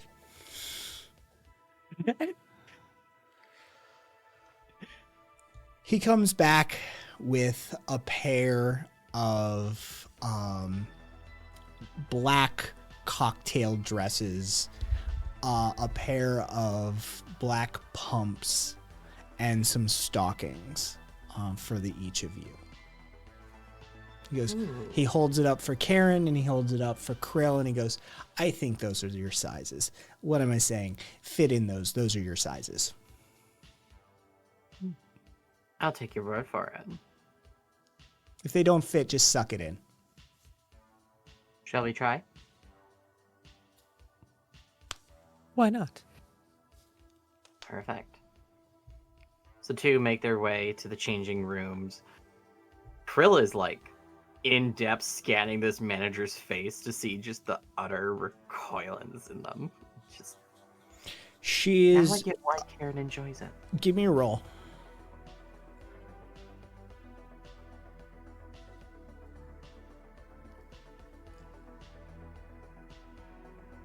Ooh, -3. So if it's an empathy, she's angry. All the same. Even Krill's like, okay, I kind of see why Karen enjoys this. Karen, if you care to even look at her. No. Cool. She's the help, I understand. Yeah. Yeah. She's not even the helpful help. No. Yeah. So, doesn't exist to me. So give me rolls, each of you. For the dresses fitting. Yes. That's a +1. Suck it in, bitch. -1. Krill, your dress fits perfectly. Karen, your dress is a little tight.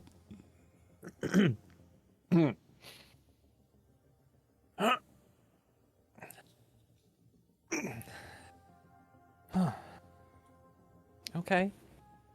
It makes your tits look amazing, though. It's not hard. Valid. Krill just looks down a little jealous, honestly, at this point. I'm learning that's what a thing is. Never been jealous before, but yeah. It's not the first dress I've worn that's a little small. Do you want maybe like a waist belt or something to keep yourself like a little bit more control there? If there's one that fits. Steven, corset belt. You got any hiding in here?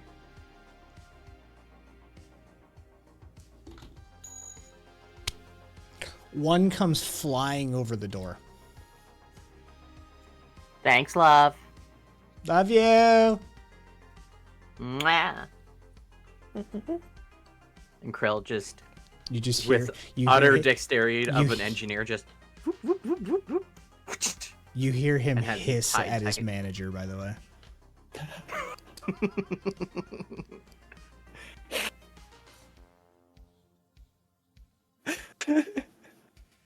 Now, Karen, I assume you've got some jewelry that will accent all this nicely for yourself.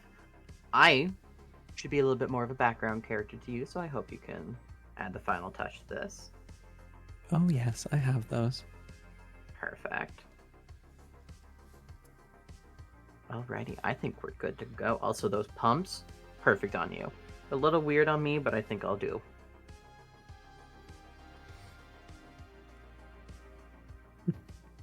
They work for me. Have you What seen clothes my don't ass? work for you, though? Yeah, I was just gonna say, what clothes don't work for you, though? Like,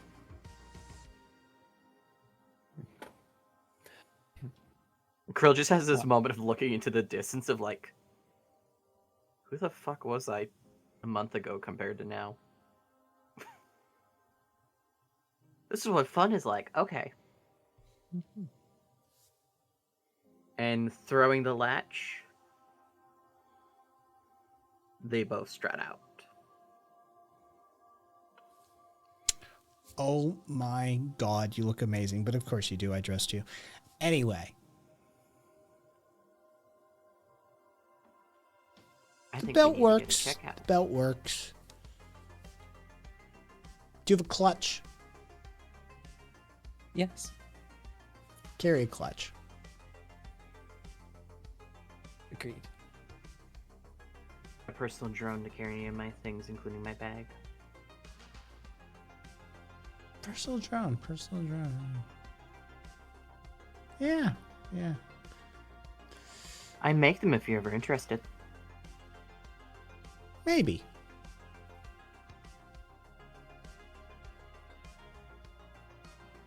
Great companions. Even better people who can get you dirt on things that people don't want you to know. Hmm. Can they have attachments? Hey, Trix. As Trix flies out from behind Karen. Literally has her on a... She's got multiple iBots ready to go at any moment. So you can set up a surveillance of a space if you need be. Hmm. Yeah. You need a weapon, a sewing needle. Need a big middle finger to flip off somebody. Oh yeah, I can attach that easily. Protuberance. That's more. Yeah. Less foyer. Anyway, we'll get back to you. We'll get you checked out. Pneumatics are a thing. Oh yeah, no. Girl I'm knows aware what's that up. some people would love some phallic attachments. That's not out of the question. In fact, I have a friend who has access to nearly 1,000 separate programs for this exact need.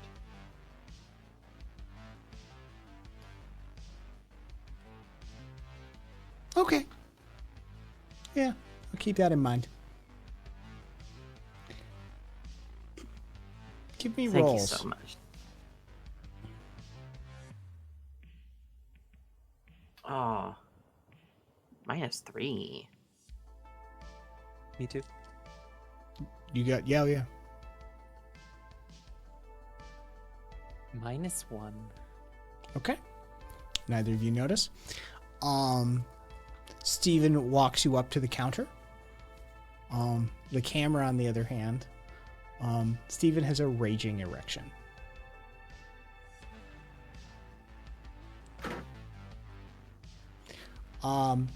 So Steven walks you up to the counter, and I shouldn't bone her. No.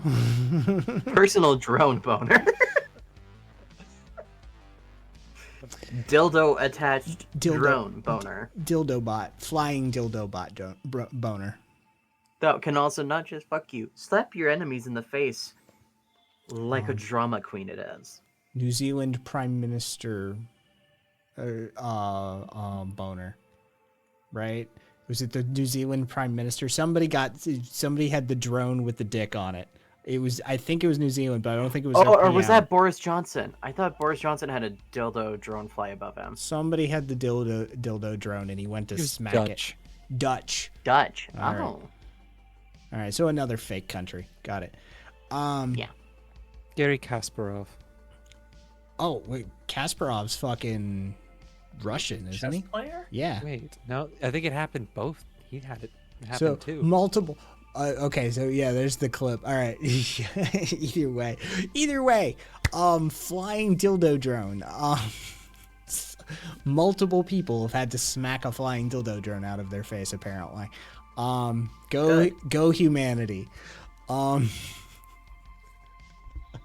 So Steven walks you up to the counter, albeit a bit awkwardly, and he goes, "These two fabulous ladies are gonna check out. Can you at least handle that?"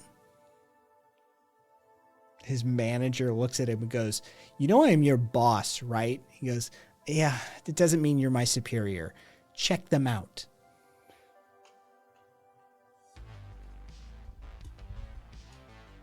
How many clients have you had specifically call for your aid? You know, a few people come by now and then asking for me. Okay. Yeah. Karen, I think you have access to the finances.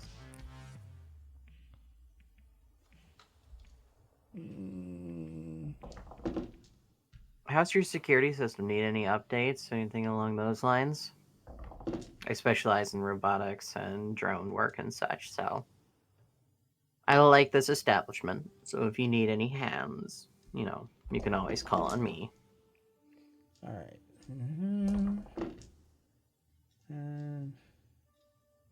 Falling asleep. My feet are asleep.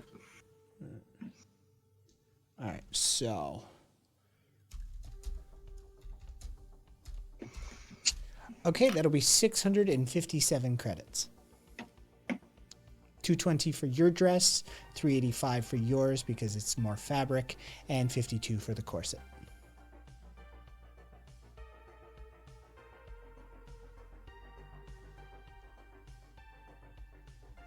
Mark that. I'm going to throw in 2 extra cases.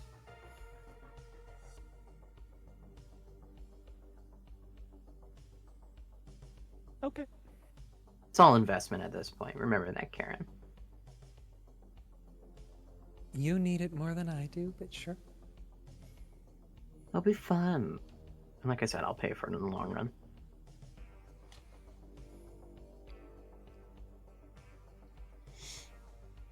The manager just quickly folds, places them in a bag, hands the little bag across the counter. Steven walks up to Krill and kisses her on the cheek and goes, until next time, dear." From the look on your face, I'm expecting a call from you next. We'll see. I have plenty of options. All the same. Have yourself a great one, Steven, and thank you for all your help. You as well. Enjoy whomever or whatever those dresses get you. Toodles love. Toodles. I know. As he Karen, turns, what did he mean by whomever? Hmm? Karen, who did he mean by whomever? The people. These dresses can capture people? In a matter of speaking, yeah. This is a coital Captures thing, their isn't it? attention. Yeah, this is a coital thing. Gotcha. as you I mean, it's humans, of course it is. as you leave the store, you hear another argument and another hiss. You charge them how much? You fucking bitch!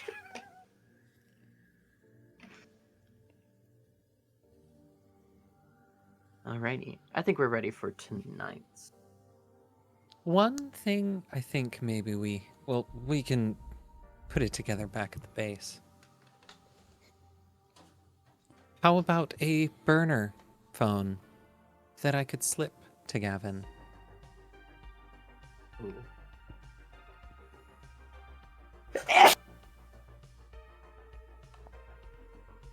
Gesundheit. Bless you. Excuse me. Bullshit. What? Bullshit. Oh. Instead of bless you, bullshit. Yeah, no, fair enough. Bullshit. I see why not. Do you want it to be a single contact device? I mean, it's simple as possible, secure. By the time you're back, the Untraceable. machine... The arm should be done their round when we get back anyways, so they have nothing to do until I actually finish putting together the guns parts they just put down. So yeah, absolutely, we can set it to make a burner. Ugh. That'd be easy. Krill just with like a duffel bag with all of her old clothes stuffed in there, just like... I like that shirt. Should I keep it dirty? It got compliments for being dirty. No, you should clean your clothes. Okay, more reason to get the plumbing set up. Yes. Okay. Okay. To the trains! And then the camera cuts. Patty's We have children for a reason. Patty's walking into the base. Is Troy here or is he online? Troy is still in the base, and he hasn't gone back online. He's fully aware, and he turns to you and greets you. Alright, Patty's walking in. She is covered in sweat.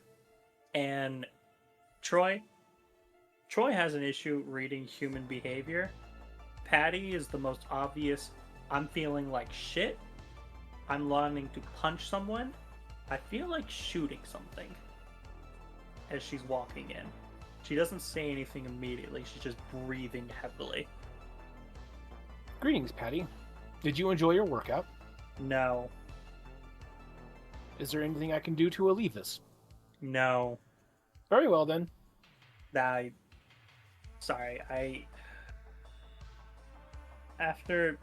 you see the live recording they got of me? I have been monitoring multiple sources of streams. You saw the whole flow shit I had to do? Indeed. I hated that. I genuinely hated that. I did it because it's good for the mission, it's good for the team, right? Like, the shit comes and it's important, right? I fucking hated every bit of it. You were certainly acting like you were enjoying it. Do you understand the concept of pretending? Like, pretending so hard that nobody else can tell? Indeed, I am designed to pretend. I am designed to pretend to find humans attractive. Exactly. I had to lock my shit in there, right? I had to fucking keep it down as in the moment. I playing the part, right? Like, every bit of that just fucking drained me. And I did not enjoy any bit of it. Well, then I hope it will be critical for the mission. Yeah. I mean, I'll do it, right? suck in the gut, fucking do the mission, right? You need me to fucking play some random ass bitch? Sure, fine, right? But like, Jesus fucking Christ, I don't know how fucking Karen does it. Like, I'm not honestly, the fact that she hasn't shot us at this point is kind of a fucking miracle. I also find Karen's social skills complexing. Well, she's got this fucking social meter that goes for fucking days, even when she's on the edge of fucking shooting everything, right? Like, the people you gotta keep an eye out on, right? It's not fucking me, right? It's her. She might just go out fucking one day and just start fucking spraying fuckers. I think Karen hasn't. While Karen has shown signs of aggression, she does not appear to be homicidal, at least from Troy? my analysis. Troy? Human? Alright? I may be fucking annoying, right? You can get a decent read on people. Heron is always on the edge of stabbing someone in the neck. Right? The only reason she doesn't stab them in the neck is because it's better to keep them alive than not. Right? Every time I play this game with her, right? I like pushing the buttons, right? We get along now mostly, right? But if you push the buttons, you make her want to stab you with that knife more and more. That's the game. Are you attempting to convince Karen to kill you? Partially. Are you currently suffering some suicidal tendencies? I'm in NSF. We're always suffering some. There's a bit of a process that goes through Troy's head as he's just seen a few people now, and he goes, "That seems congruent." Yeah, this place is a shithole, right? But it's my shithole, so fuck them, right? But yeah, like, the whole point is to try and piss her off just enough to see if she'll actually do it, right? That's the goal, right? Like, this is the shit we run with fucking back in MedTech, right? You piss each other off just enough to see if they'll throw a fist, to see if they'll shoot you, right? Because the game is always the game, but if they shoot you, you win. You win by dying? Yes. Because they gave in. I don't understand how this game is played. Do you understand the concept of chicken? The game? The game Chicken. Two cars or motor vehicles or similar phenomenon careen towards each other, hoping that one will diverge before the other. Yeah, so me and Karen are the two cars. We're coming in at each other, right? She pushes me to do that whole flow shit. I'm like, great, get the job done, but she's pushing me. She wants me to shoot her now. But I push her by being a bitch to her, make her want to shoot me. We're two cars coming in at each other. Whoever shoots the other is the car that pulls out. I believe your analogy is flawed. Yeah, well, we're human, so whatever, right? Humans are very flawed. Hey, fuck you, okay? Don't you start being racist now. Technically, human is not a race. Human is a species. I am being speciesist. You know, if I wanted fucking literalism, I'd go, like, talk to the drones. I do not believe the drones possess the ability to talk. I can communicate with them. I don't need language. It's fine. But anyways, that's the shit. That run fucking sucked. I'm gonna eat some food, probably from Zigu. If anybody needs me anything, I can take a quick shower and get whatever, right? Just, yeah. Cool. And Patty just sighs, tries to let the shit fucking flow off of her in that moment. Yes, I did that pun on purpose. Fuck you. And walks out to Zigu's stall and gets a bowl.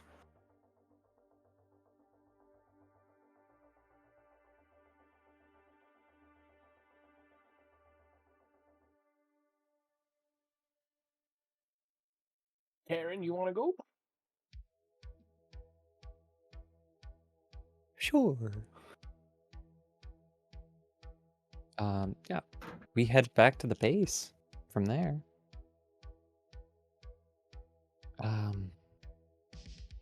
I don't have anything that I'd want to do in between. So we walk in, Krill and I, or walk up, I suppose, because Patty's outside trying to get some food. You can send a message. She'll run a quick shower and then be over in like 30. So. Oh, I thought you were like outside getting food right now. Oh, she's outside at Njigu's, yeah. Yeah.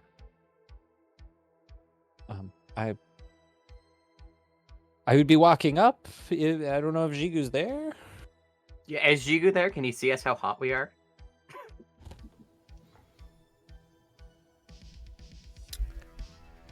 Jigu is not there.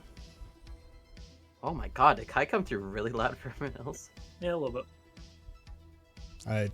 This is same level on my side. I've adjusted nothing.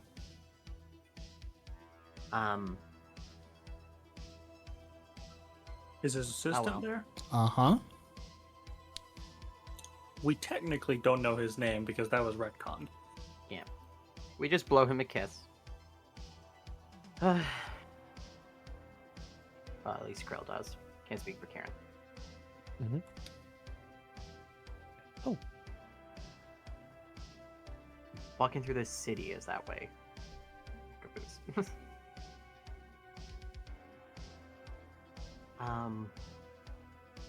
How you doing there, Patty?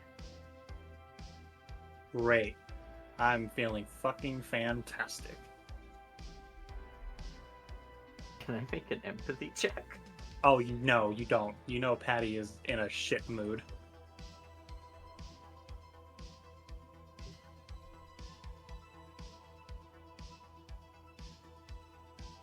You want to know something interesting, Patty? Hmm? What you just did was probably the most profitable thing we've done in the entire month of knowing each other. Did we get any credits out of it? We haven't signed up for the affiliation link yet. However, our view count... Okay, do we have a view count? I'll let you... Yeah, I'll let you roll. Give me a roll. And I had a +1 for having done that. Okay.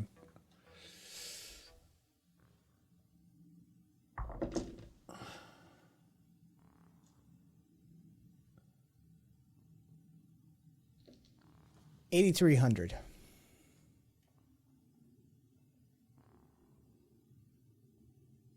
8,300 viewers. Right. So that's 8,300 more people who know what I look like and know.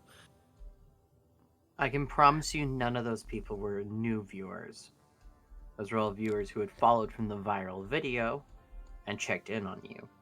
On an unprompted stream that wasn't that long, in the middle of the day, where none of them even knew your initial social media. Krill. Damn, girl, those are some good numbers. Krill. That shit doesn't matter at the end of the day, right? What matters is the fucking job. Did I do what I need to do? I know, I got views matter too, hun. I got the footage. What I also got was the biggest chance for profit we've touched. More than my weapons. More than our jobs. You need to understand that every one of those people who went in there weren't just going through the main page and happened to find you. Those were people who sought out you off of word of mouth alone.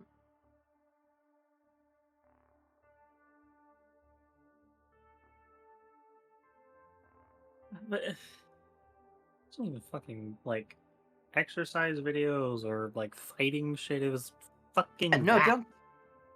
Oh, I'm not gonna make you to go to a beach again. That would tank our virality. But you know what is hot as shit? Girls wearing very little and shooting big guns. Ooh. Okay. Absolutely right. If I Actually, have to sound like Karen ever again, though, I will kill myself. worth it. Let's do it. You could sound like Karen for a second, and then as you lock and load the gun, do as loud of a patty shout as you want. Get with the flow, bitch, and unload, and it will go viral even more. We haven't even touched base that you might be even just a slice, but visibly trans. But no one's been proving you're transhumanist with your robotic hands and eyes. We haven't taken advantage of things like that. We have a bunch of places that this could be a brief but great profit window. And I'm sorry if it was painful for you doing today being the most fake of it all. That's why I don't want to make it as fake for you in the future. Patty is staring at this bowl. She's staring into the reflecting soup. And as she's staring into this, right, she's just what they're saying, it's registering, right? But it's processing. It's calories are hitting, she's thinking, she's running through the gears in her head.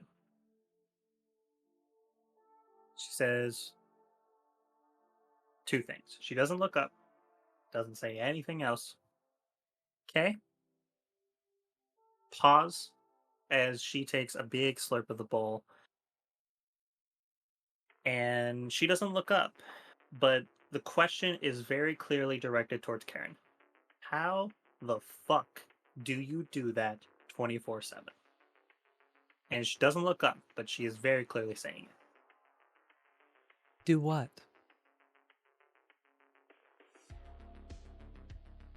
She does throw an eye at her then. Nothing else, just.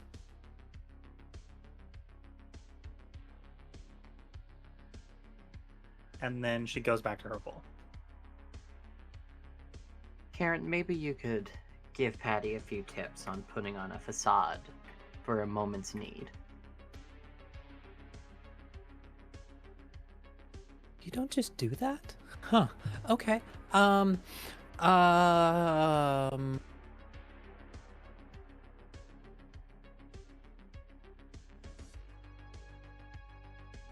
So like no, I suppose you don't do that, huh? Yeah, I kind of just talk from the fucking gut.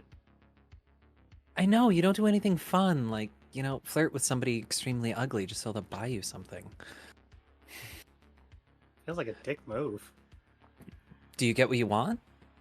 I mean, sure, but like, I'd rather just like, if I want something, I'm like, either I get it, or if they're being an asshole about it, I'll be an asshole to them, right?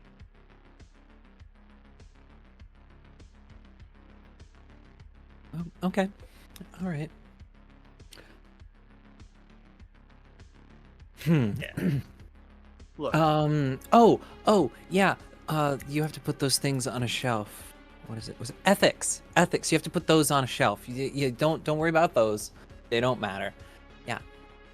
that was some fucking medtech ethics, right? The reason I lost my job is I had ethics, and there I am now. So, yeah. Right. Shit. Look, Yeah, I don't know if there can be an ethical influencer. I don't think that's a thing. look. All I need, right, is if you want me to do that shit more, right? Preferably if it be related to whatever job we're doing, right? I can't do that individually because that will drive me up the fucking wall. But if you need me to do it for the team, right? If you need me to go into that bullshit and sell that fucking shit, I need you to tell me to fucking do it, and I'll do it, right? Just need the fucking kick in the ass, because otherwise I'm gonna fucking put a bullet in my brain before I even finish. Well, How about this? Is it okay with you that you don't like the person that you are and you don't like the person that people see? Is The that okay? the flow shit, yeah, I hate that. Yeah, and that bothers you? Yeah. Like, look, Okay. you remember the first time I went full flow? right? That felt weird, right? But I was an asshole, right? I'm an asshole, right? I'm a bitch, right? I can play the bitch, right? I can be the bitch. I can't be that bitch. That bitch feels gross. I mean, yeah, but you're making money. Okay? I mean, like, I'll do the thing, but like, I don't know. At least doesn't feel mean. Like, Anytime I've done anything to make money, it makes me feel kind of icky like that. So like, whatever. I don't know. I'd rather be covered in blood and guts than whatever that is. I get it, Patty, but how about one more inciting factor? Virality is a bright flame that burns itself out quickly. But like, with all the jobs we're fucking doing, do we really want that to be there? Kind of a great alibi. I feel like I'm about to get shot more with that. People What? can track me. You've got more people in the street who are likely to dive in front of a bullet for you. Well, we had 8,300 in a city of millions. That doesn't fucking mean shit.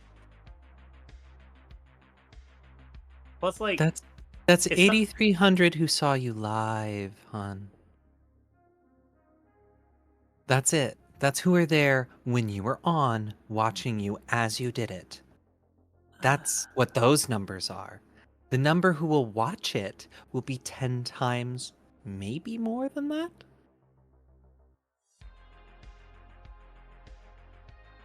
That's Okay. how virality works. All right. I'm just fucking taking the medicine. Yep. Okay. If you need me to do it, I'll do it. Just whatever Yeah, fucking. that's kind of the idea. Look, okay. Look, the key here is, unfortunately, as much as I fucking hate it, this shit is dependent upon my fucking face now. So, I have to either be on board or not, right? Yeah, maybe don't blow it up anymore and stuff. Okay. Some fucking weirdos like that shit. Yeah, it's kind of your brand, though. You're right. Yeah, because I literally had like a fucking scratch from a mission earlier on my face the whole time. I'm pretty sure they saw that.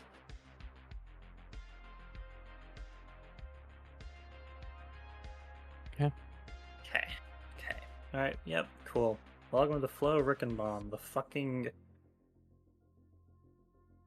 I don't know what's the word for it. The bitch fluencer? I don't know. I mean, right now you're listed as the brittle bitch, but Yeah, well, if we can make it the bitch Okay. fluencer, look. Either we lean into the brittle bone shit or we lean away from it. I would like to lean away from it. It was not my prettiest moment. keyword searches, Patty. Keyword searches. I'm gonna fucking remember for a fucking video forever. That's my life. That's my future. Great. Hey, do you think I'd like making standardized magazine-fed assault rifles that have no flare design or anything fishy about them? No. I've already And she made... means literally fishy. Yes. Yes. Yeah, the rifle. I mean, fair. Just They're boring. They're repetitive. They make me Yeah. money. Yeah. All right. Okay. Honestly, if we really want to weaponize that shit, hell, we could probably, if we go viral one time, just got a job against somebody, burn their shit to the fucking ground. That's incriminating. No, it's not. If we don't do it, we make everybody else do it. We haven't done anything. We're fucking denying, right? How many fucking people have gotten other people to burn shit down for them and just said, I didn't call for them to do that. That was perfectly legal. We'll, I'm not really sure how free speech works in NSF, sorry. Well, free speech Yeah. works as long as they don't shoot you. Right? then it's not all that free, because, Yeah, that's the point. Duh. Yeah, I don't know. We saw a news broadcast about a bunch of names being listed, and then the next news broadcast was all of those same people who listed those names being shot. So, you know. Well, at least half of them, at least. To be fair, though, they I kind of haven't even deserved it. checked the news today. Yeah, but anyways, enough of my fucking existential feeling gross forever, right? As long as we dump most of that shit, I want like a 10% personal cut, right? But 90% of that shit, dump it into the fucking group, right? Let's get a fucking server farm for Troy and Krill, and then fucking, like, get some loadouts, right? Like, alright, if we're going to use that shit, let's fucking dump it into the group, right? Okay, Like- I was expecting to give you a much larger cut than that, but yeah. I don't need much, Yeah, right? 10% is great. Let's do that. Yeah, I don't need much. I just need booze. I Maybe need 5? guns, I need some Krill- med shit, and I need some Krill fucking just armor. looks to That's all I Karen need. like, now you're 3. enjoying this too much. Look, I know what I'm doing. I'm setting myself low, right? 10%, right? But like 2.5. 10. All right, Karen. 5. Patty, enjoy your meal. Thank you for this talk, and thank you for being on board. Well, if We it's will gonna make find us fucking fun money, shit. We will find fun shit for you to do, because when you're having fun, it increases connection with the fans. mm-hmm. Until then, I don't know, we got a punching bag somewhere for you? I'm gonna eat this bowl. That's all I want. Just want the bowl. Alrighty, we will get out of your hair. And it just focuses in on the bowl as Patty is just slurping it down slowly. Just the ethics and the pride just slipping away as she's just accepting the virality. And this is probably the moment when she tries to lean into it and never works again. Just setting that curse there. Garrett, what time do we want to be at the restaurant? Oh.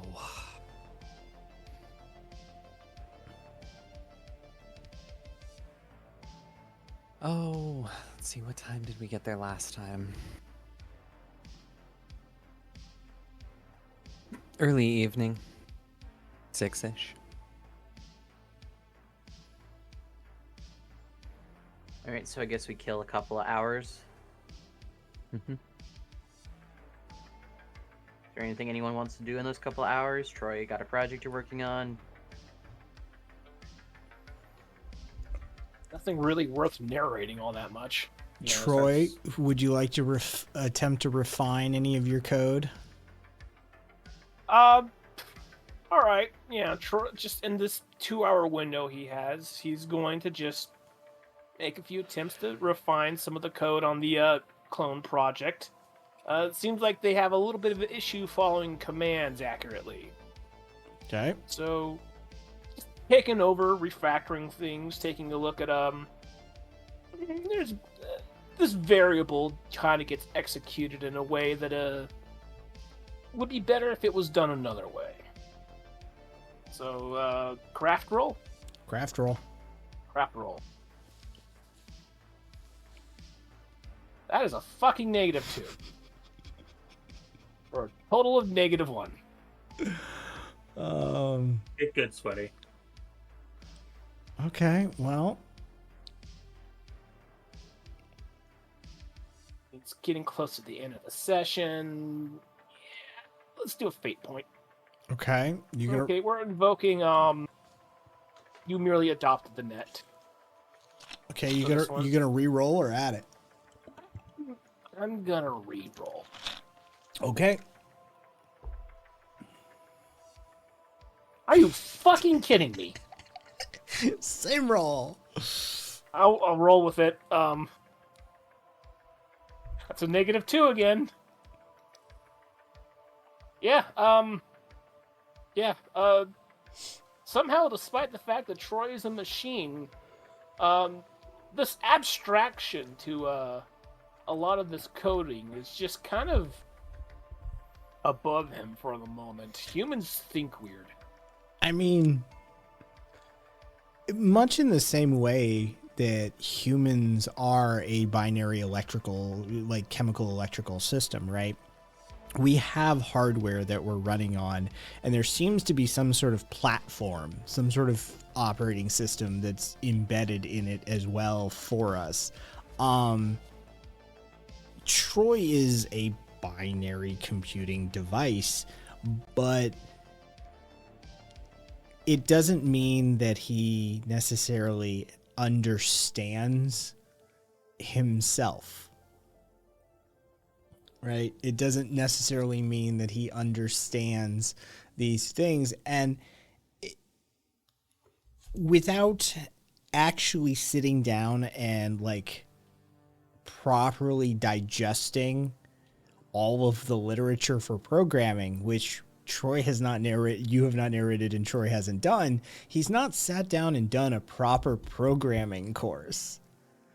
And so That's true. He's very much sort of Stack Overflowing his way through this, right? Searching the net, how do I do this? Copying, pasting code in, and that sort of thing. And so in this sort of roguish, amateurish way that Troy is attempting to sort of understand self as well as execute code, he's doing so from a position of ignorance.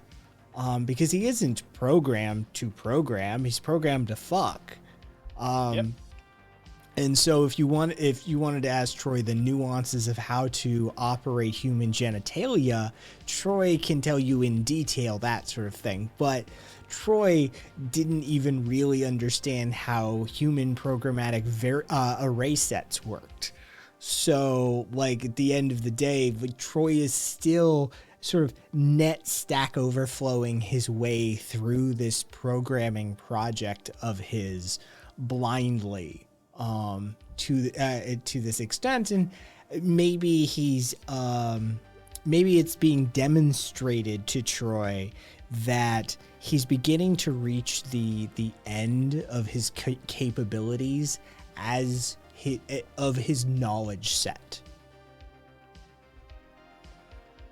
I think realizing that sets an idea in Troy, something he's going to need to really think about and consider. Troy has, high capacity for memory, high capacity for learning, but this general AI thing that he's becoming is going to require sacrifices if he's going to make it work, and if he's going to become something that he wants to be. There's a thought for a few moments. Troy is considering, does he drop some of his sexual programming for the sake of increasing his programming, his hacking skills?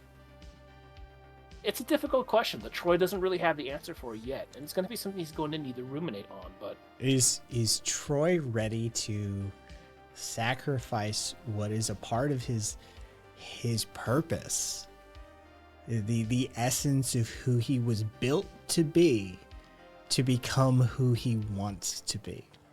It's not an easy question to answer, and Troy's not sure how to answer it yet, but that process has now started. All right. Is there anything else that anybody wants to spend a couple of hours on while you spend a couple of hours? Krill is making the burner codex that Karen asked for. Burners have been demonstrated well within your capability and given your home station. Just whatever you need it to be, it is. Thanks, just wanted to make sure it was on the notes. Cool. If you'd like to narrate in intricate detail the molecular reconstruction of a burner, you can. It's but got a little antenna. it's got a dangly keychain.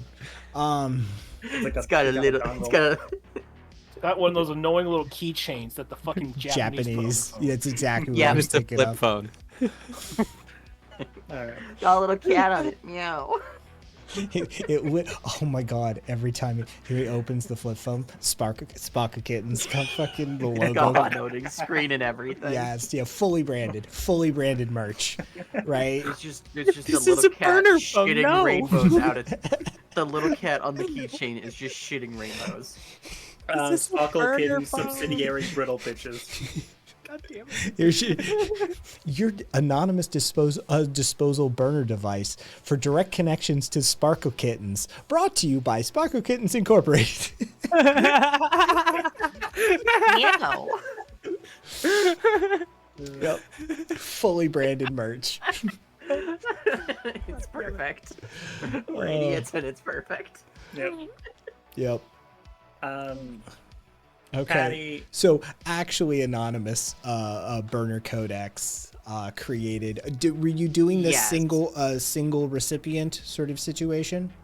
Yeah, no, it is very much so a closed circuit. Okay. Cool. However, though, that flip phone design, she absolutely does make one that's not closed and leaves it on the table for Karen to find when we get back. Fair enough. Anybody else? Any other things? Patty goes and picks up just another flashbang just to put another on her tool belt. It's that riddle is still in the back of her head at this point. She's gotten over her whole fucking existential shit with what that, but it's that riddle. Exigencies shared are cleaved. It just now that she's no longer...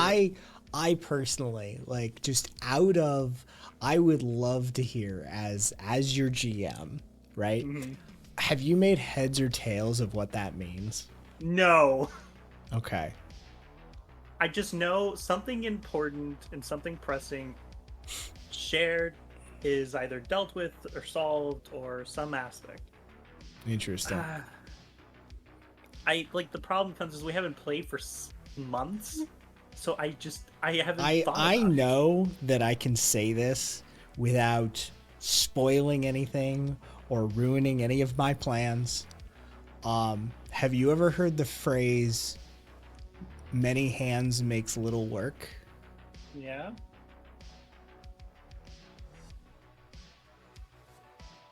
Okay. But I'm just gonna pull up the full fucking thing.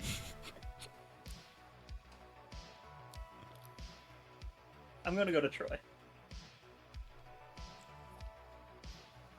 Troy, remember the fucking riddle shit? I'm aware. Okay. Do you know what it says? The might of one rendered light, unfulfilled vigor taken in a fight. Exigencies. Thank you. Exigencies shared or cleaved away. The middle of the poem, knees, feet, pigeons, and ropes. Okay.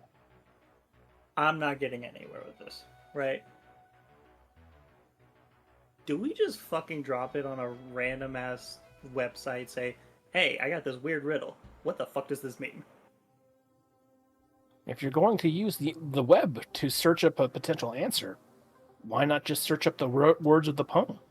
Well, I already know what the words of the poem mean. Have you ever used a search engine before? Like, going on to Duckett's Google? Correct. Yeah? I've looked up what each of the word fucking means. Have you looked up what all the words incongruent mean? No. Would you like me to do it for you, or would you prefer to do it yourself? I'm not for. I'll do it. Yeah. Thanks, Troy. Cool. Patty's feeling low today, so she just starts fucking... Yeah. Cool. Thanks. Patty's just focusing on this shit after buying the flashbang, and then, yeah.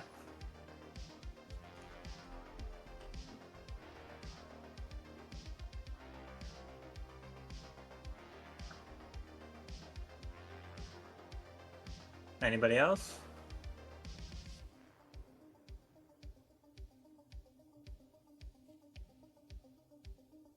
Do we want to call a car? I already had my existential crisis, so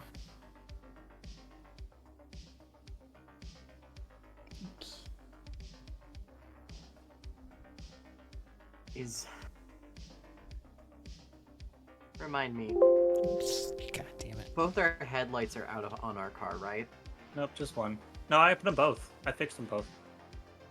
No, I fixed them both. And then someone smashed one or two right away. It was one. There you go, Troy. thank you. Welcome. Those are in your notes, by the way, Troy. Oh, that's right. I did put that in there. Oh well.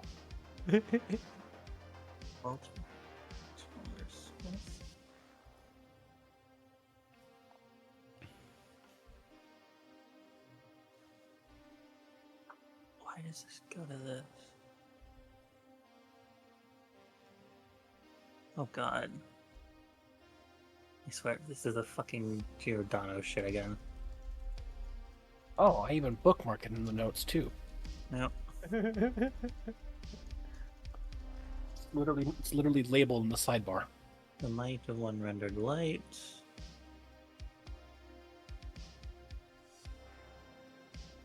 The Christian hymn from fucking Walter Chalmers Smith.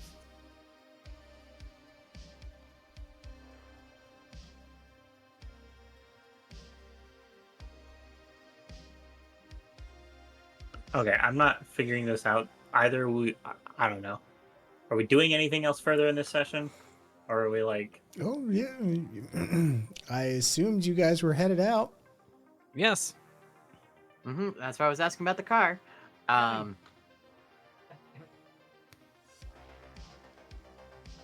Krill, looking at how entranced Patty is in her own little world, I was like, I think I'm just gonna call us a car tonight. Unless we Good want... idea. Yeah. And Krill just uses Duckett's Google to find the nearest chauffeur system and just gets them there. Oh, there's plenty of rideshare apps. Yeah. Most of them are literally all the same company, though. Also not surprising. Yeah, it's very rare to find an independent company. So, you guys, are you going for an actually chauffeured vehicle, or are you just going for an automated taxi? I think if we could get an automated black taxi, that's fine enough, honestly. Fair enough. A little ride upgrade on an automated taxi. Yeah. Yeah. We don't need a limo. Nothing like that. Cool. So, the car pulls up down the alleyway, towards the alley and out towards the road towards Central Station.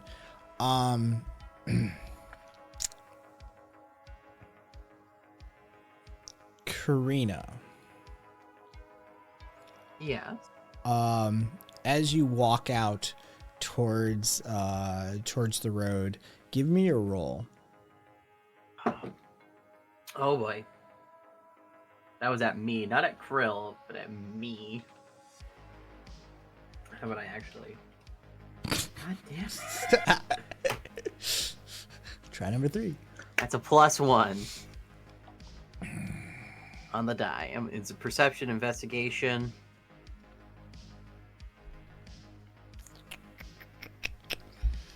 As you guys walk out to the car, Karen walks around and gets in from the opposite side. Krill, as you walk up to the car, you can see over the car. And in front of Central Terminal, there's a group of people gathered out front. And for a moment, you can see through the crowd. And you see a holographic puzzle piece floating. fuck that noise. And she gets in the car. It's like, I hate this fucking shit. Troy. Yes, Krill. One of your fucking puzzle pieces is outside of our base, just down the alleyway. Is the you and alleyway currently Patty crowded?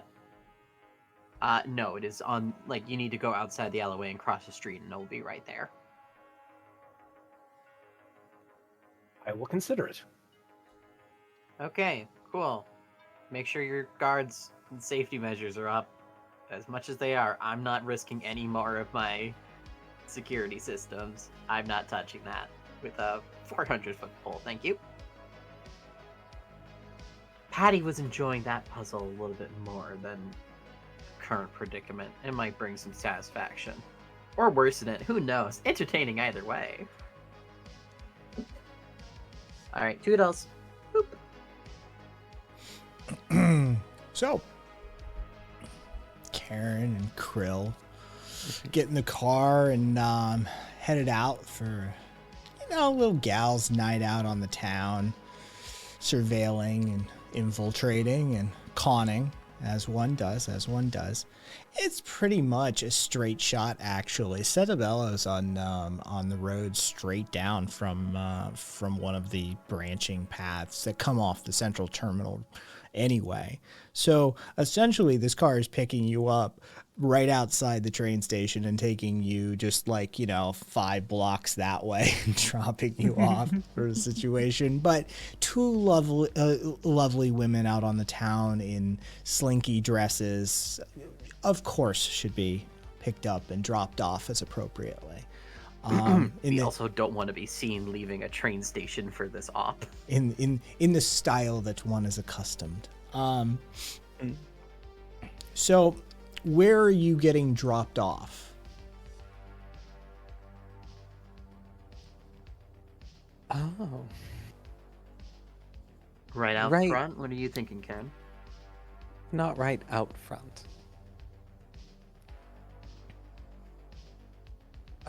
Around the corner. Okay. As you are headed that way, we have a short bit of time here. What are Patty and Troy up to? Okay, Troy. So, first line comes up with a fucking Christian hymn from 19th century. I don't know where the exact line leads to, but the line in the poem or whatever goes, "The might of one rendered light." Okay, like light of God or something. I don't know. Then the weird part is exigencies, right?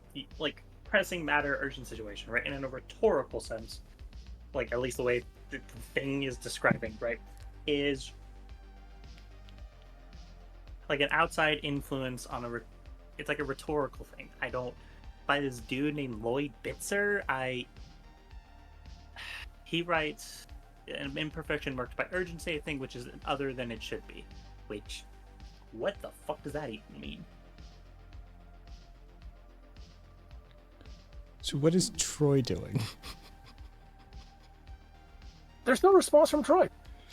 Is Troy on the net? Troy is on the net. I thought so. I mean, it's cool. It's kind of cool going to the real life one, but Troy knows a safe way to access these things. It's fucking bad. Troy's Patty's just talking at him and going Patty... full-blown conspiracy Pepe Silva mode, and Troy is just checked the fuck out. Troy has. He's got a lot to think about, and there's a cool thing now. If Patty paid attention, she would recognize, but she doesn't care if he's there or not. She just needs something to talk to. Well, for all you know, Troy's programmed himself to nod every so often just to make sure that Patty doesn't stop. Okay. Troy's plugged in an like an LLM into his fucking body. Wants to take over for him while he's out. Troy dedicated a couple of processor cycles to just like routing an API for a chat bot. Just Yeah. there's like a full 5-second delay between Patty's like Hello, talking Patty. to him. How may I help you? Response. What may I assist you with? We were Wow, trying that to is reach. very interesting, Patty. Perhaps it means it's something, I don't know, fucking some weird convoluted. Would thing you that the would you like to LLMs do. purchase an extended warranty on that concern? Yeah. Hey, Kai, I really need you to know. Fuck you. Hey, tonight was nice to Karina night, all right? I only have room for benevolence towards one person a night, all right? Okay, we all both know in this campaign there is never benevolence to me because I bring it upon myself. Right, you know? You got 1,200 credits on a throwaway. I rolled for that shit. That is not benevolence, that I rolled. Okay, so Troy, what are you doing? Troy's just logging on the net. He knows that these whenever these new puzzle piece things come up, they're usually found pretty close to the network nodes and stuff, and where avatars congregate. So he's just looking for one of those puzzle piece things immediately. As you log into the net and you come out of one of the main terminal nodes for the net on the main street, there are a large amount of avatars coming and going, as there always are, but there seem to be clusters of them hanging about and chatting. As he's suspected. They're gathered around a 3-dimensional puzzle piece, the likes of which you have experienced before. Nice. Even that.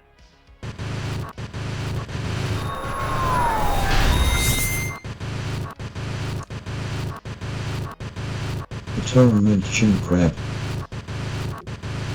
Plus 150 crabs. Oh damn.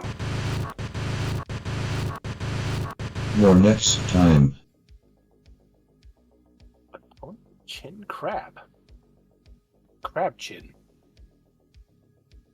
Crab! Worship the crab! The magic word was said. Everyone scream.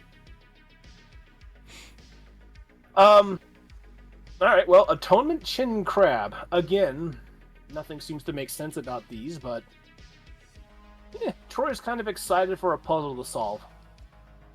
Especially since the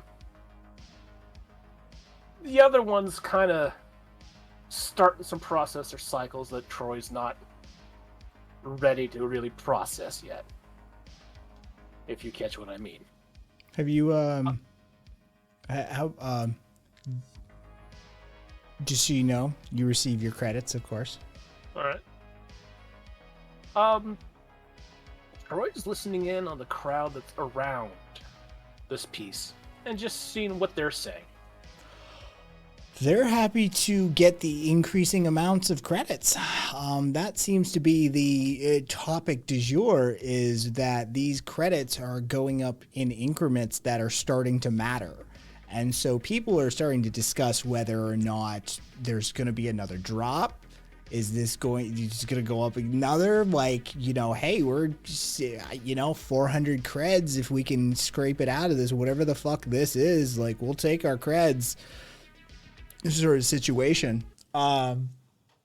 Most people are of the mind that it's maybe some sort of lost leader ad campaign.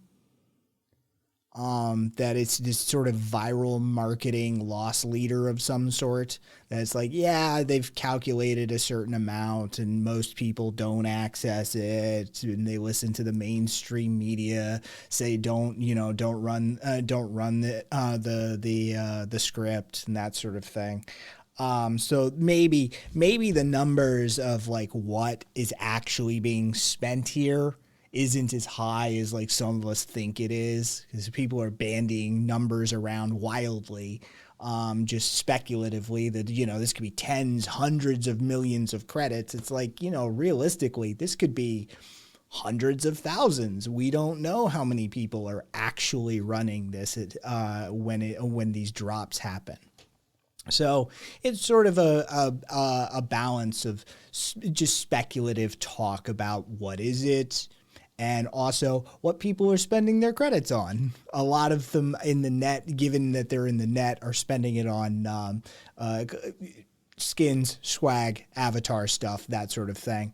But, some of them are spending it on holovids. Some people are spending it on drugs. Some people are spending it on, that sort of thing. Some people are just taking care of bills with their creds. They're like, hell yeah, I'll take a spare, 150 drop. Fucking, I got bills to pay. Every cred counts. Human things. Yep. As far as Troy's concerned, which, there's useful information in human things, but for now, that's information that's not immediately interesting or useful to Troy.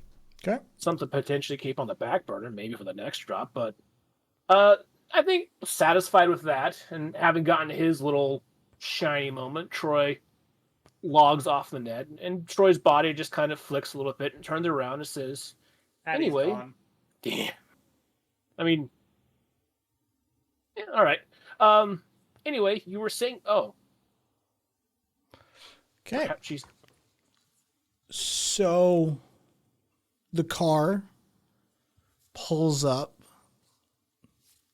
around the corner from Setabello.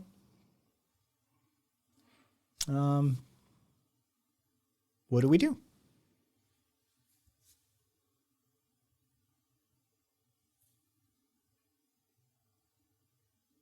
Focus. Weird. Focus, you fuck. Hey, look, that worked. There you go. There it goes. You just gotta sometimes swear you at have to your camera. insult it. Yeah. You do. Yeah, we get out and saunter our way around the corner. Head into the restaurant. Well,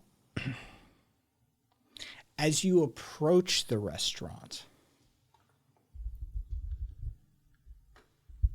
give me a roll.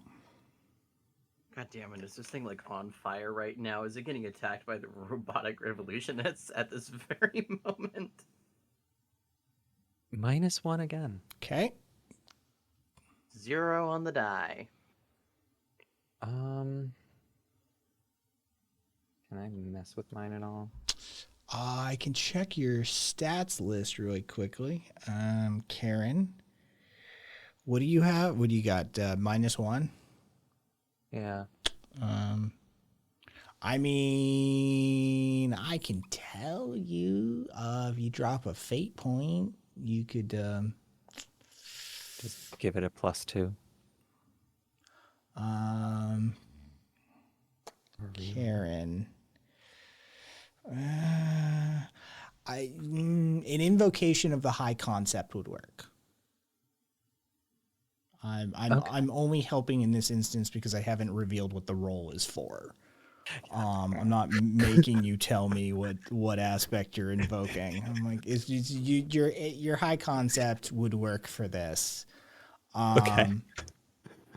That sort of. So as you're approaching the restaurant, you notice someone slightly unkempt clothes, bit of a 5 o'clock shadow going on, definitely stressed, average height, but you recognize this person as they push sort of out and away from the restaurant, down the sidewalk quite readily. This is Ethan Carter. The journalist. Okay. Ethan?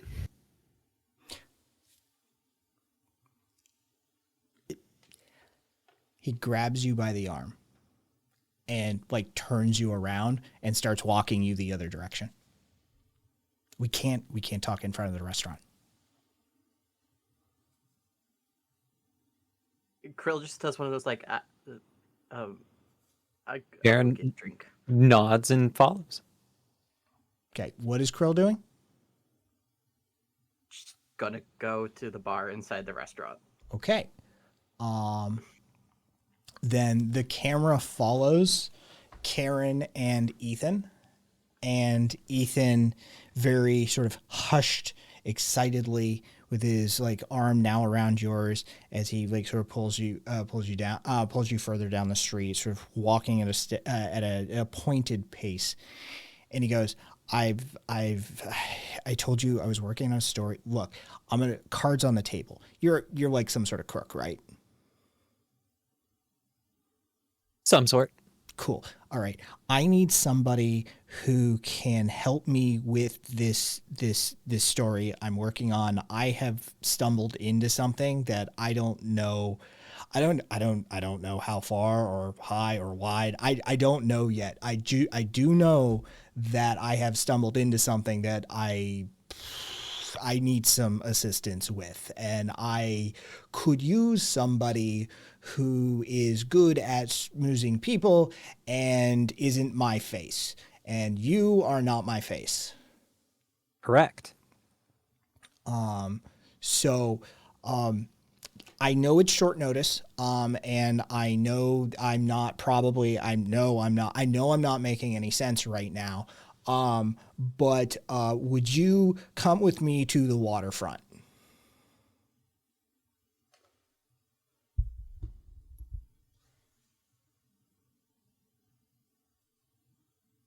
Yes, just a moment. I have the codex, Krill? Or do you? Okay. I just need to send a message real quick. I'm gonna leave the codex on the edge of the sidewalk. I'm gonna stash it around the corner. I'll take a little picture, send it to Krill where it is. Come and get it. I'll be back. Krill And then- tells the bartender, just don't put my drink down until I'm back. Thank you so much. I'll be right back. Okay, I'll hold your seat. And very specifically, she has to not put her drink on the counter, you know? Yeah. I'm not sure if she could be drugged, but best not risk it either way. Sweet. Mr. Ethan. Show me what you want to show me.